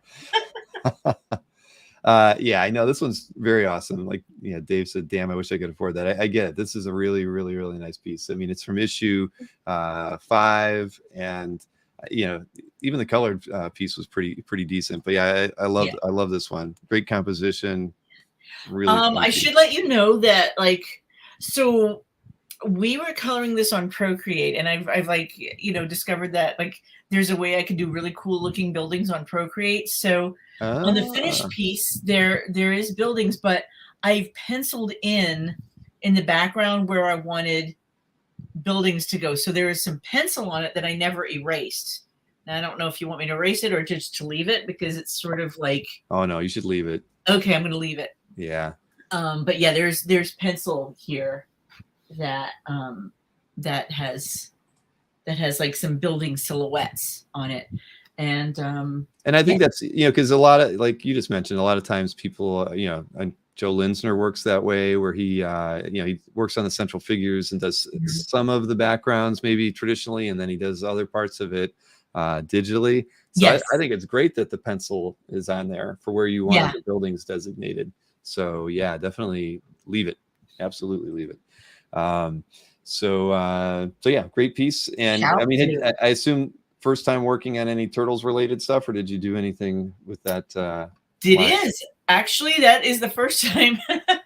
This is the first time I've ever worked on anything Turtles related other than dressing up as a Teenage Mutant Ninja Turtle at my ex-husband's niece's birthday party in the mid to late 80s. I'm going to have to, at some point I should be asking you, like, who didn't you dress up as in the 80s and 90s? Because it sounds like you got all the popular characters done. Yeah, it was either his niece's or his nephew's birthday party, and we rented a giant, a big turtle, a big Teenage Mutant Ninja Turtle costume. And I was taking karate at the time, so I knew some karate moves. So I was trying to make it look authentic, and so yeah. So yeah, I did have some like Turtles related work beforehand, but that was completely different. So yeah, this is the first time I've ever drawn the Turtles. Very nice. So so this one's still available at $5,000. Marcus, who is our resident jokester in the audience, says, I don't have the software, but Procreate sounds fun. Yes, it does, Marcus. You are so wise and witty, my friend. Oh, it's fun. It's so fun. You know what? Procreate. It's if you have an iPad. I mean, it even works on my iPad Mini. I have an iPad Mini, and you can use it on that also. But since Jimmy and I have been doing so much on Procreate lately, we got like the monster iPads. The 12.9-inch iPad Pros with all of the memory. It is like being 7 years old with a new coloring book all over again. It's great. It's not a very expensive program. It's you get it, and it's just fun. It's so artist intuitive, and I love it. I love it so much. Awesome. Well, I love these next two pieces so much. We're going to show those. Next one is another. Somebody mentioned too, I think, what the other Justice League was. I think they said something about Flash versus, I can't remember now, or maybe it wasn't. That was Boomerang versus Flash was the other. Yes, yes. So I did either 4 or 5 or 6. So if anybody can remember the last one. All right. Well, here is one of those, and it's a beauty. This is. From issue 3, you got Harley, you got Wonder Woman, priced at $5,000. I mean, look at all of those shell casings. I was like, when I came up with the idea, I was like, oh, this will be fun, and this is so clever. And then when I was starting to like draw it, I'm like, I'm an idiot, because I was just drawing so many bullet casings. I was so bored of drawing bullet casings by the time I was finished with this. But I really do like the way it came out. I'm very happy with the way it came out. Because that's, it's like a very Harley thing. It's like piles and piles and piles of shell casings. So. No, it's lovely. This is like when back in the day when the artist thought it would be smart to draw every brick on a wall. Yeah. With Spider-Man, swinging through Manhattan or something like that. And you opened yourself up to a lot of work by doing that. But yeah, it was well worth it. Yeah. And I see you've got the original there. So let me swing over here to you. There it is. All of the bullet casings. So many. And Wonder Woman. That's gorgeous. And Harley. This is, I love the idea of like, Harley isn't really looking at this like it's a battle. She's looking at it like, she's having fun at an amusement park, which is sort of like, the way Harley lives her life. So that is for sure. Yeah, this was such a fun cover to do. Well, that is lovely, and congrats to Robert Lane for picking that one up. You got a great one, my friend. That is a great pickup. Thank you. This one's super clean too, which is surprising considering all of the bullet casings there are. Yeah, I think there's like a little bit of whiteout on Wonder Woman's tiara, maybe somewhere else, but super clean. All right, we've just got one more to go, so let's go ahead and take a look at lot number 18. And that is that Captain Marvel cover from a few years back to 2019. This is issue number 4. And of course, you get Rogue versus Captain Marvel. I mean, the ultimate fight, right? That if you're a Marvel fan, that's just, this was an homage to that original Jim Lee cover. Yeah, they were sort of like going back to all of that stuff. So yeah, this is a ton of fun. Well, this came out really nice. And 11 by 17, right? It is indeed 11 by 17. All right. But yeah, no, that's a great image. I love it. And you know, I assume when, as an artist, you know when you're homaging somebody, right? Have you ever drawn something and then where you did it and you're like, oh my gosh, it looks just like, you know, when Perez did blah. I mean, does that ever happen? Or is it more conscious, you know, or is it always a conscious decision? I mean, it's because I would have to believe it happens sometimes. I do. Here's the thing. I do like to homage other covers just because they're just so much. But what I end up doing usually is parodying them instead, because I do this ridiculous version of a really beautiful cover.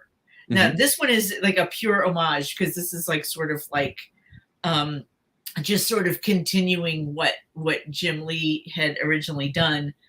But there's one where like I said, my default position is ridiculousness, right? So there's one where Nick Hardy had done this Popeye-like character, and he's like tearing this phone booth out of the ground, and Superman is stuck in it because back in the day, that's where Superman got into costume, is in a phone booth, right?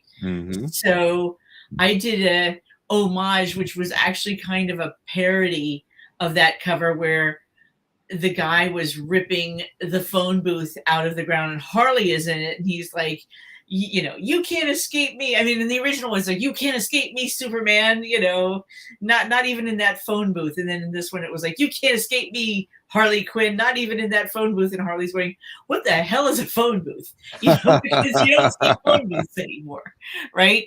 So sometimes, like if I do an homage cover, I will, you know, what artists do when they do that, they will put after. So this one says Connor and Mounts because Paul Mounts did like a bang up amazing color job on it.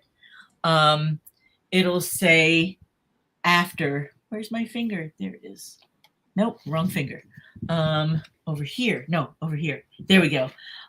It'll say Connor and Mounts after Lee and Williams, because I think Scott Williams like inked him or colored him on that. I'm not sure. I can't remember. But so that's usually what people will do with an homage. They'll do, you know, the signature and then put after the original artists.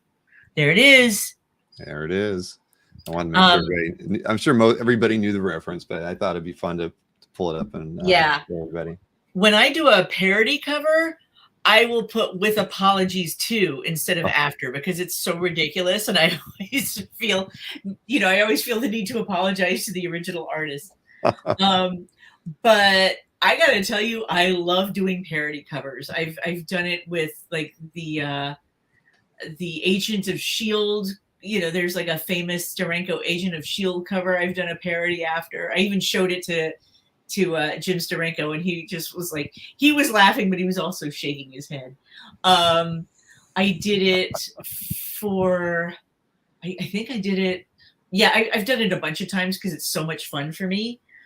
So yeah, it'll usually say with apologies. Oh, the recent one I did was Harley and Aquaman. There's this, you know, like Aquaman and her, they're embracing in the water.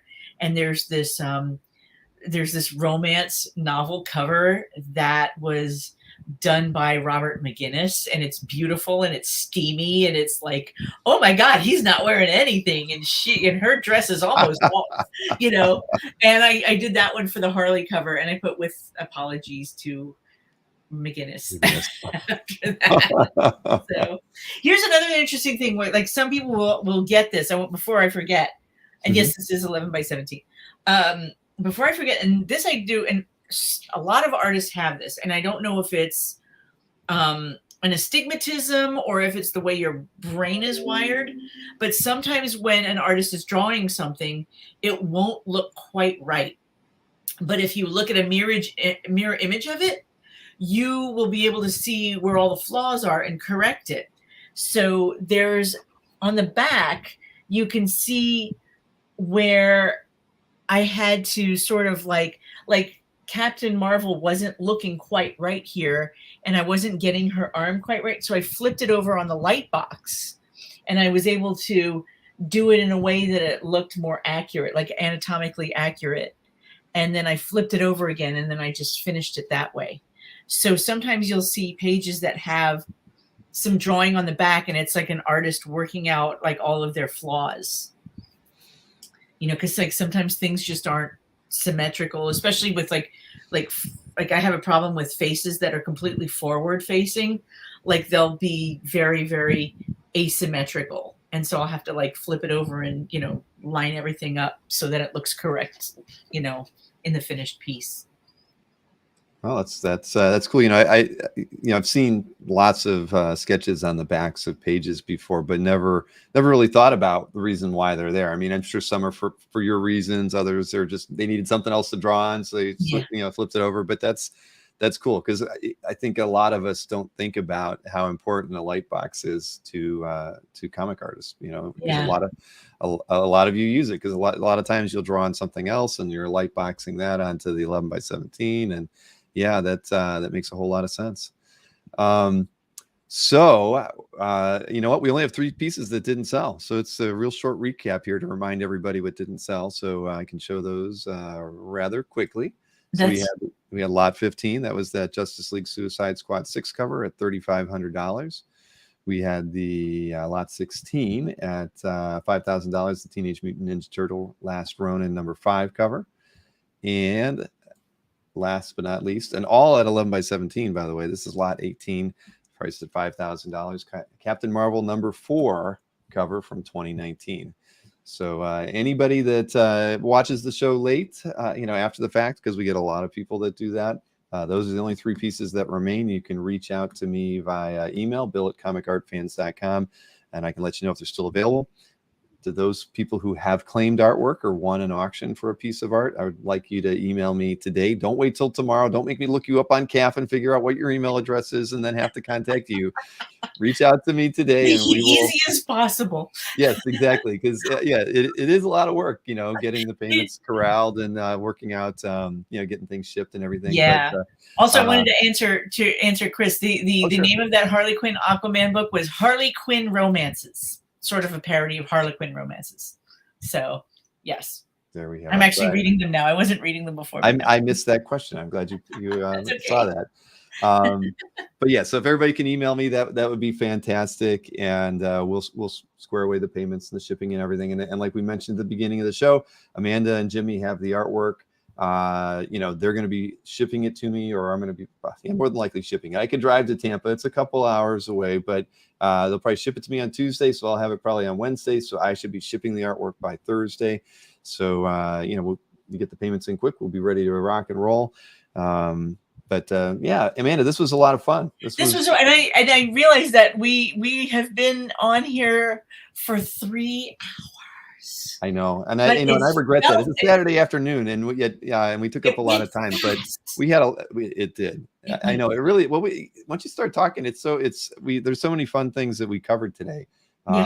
We've heard about all these characters that you've dressed up as, and who would have guessed that? We came into the show only thinking it was Elektra, maybe, and no, you dressed up as a Ninja Turtle, for crying out loud. I did. I don't know if I have any pictures of that, but I did. Oh man, but yes, this is great, and again, we appreciate all the people who purchased artwork today. You know, it helps make the show a lot of fun. But I'm glad you stayed with us for so long, and yeah, this was great. Amanda, we do have to do this again. We should probably do it after OAX, because it sounds like you might be doing some custom pieces for that. I'd rather we focus on that, and then maybe sometime next spring we can do another one of these. Maybe we might even let Jimmy have a little airtime. Absolutely. Yeah. He when you had one of the pages up, he snuck in and was like, "Don't forget to tell him about the water stains." And I don't know if the audience could hear him I saw him come in and then leave. I didn't see him whispering in your ear. And I'm glad he reminded me of that too, because I didn't even think of it. You know, so it's good to be open and honest, you know, when you know, with this kind of stuff, because, you know, it's a surprise you get a page and you're like, what happened? So and here's the word balloon that I'm going to try and match up. You know, I keep finding random word balloons all over the place. So there it is. It says, well, who am I? So we'll find out where that goes. Well, include it with the art. If it's from one of those pages, I'll fix it. There was one quick question. YouTube Steve 123 said, quick question for Amanda. Rhode Island Comic-Con this year, yes or no? You mean this year? This year that we're in right now? Yeah, because I don't know when. I've never been to it, so I don't know what time of year. I don't think so. We did Rhode Island once, and it was really fun. It was such a good con.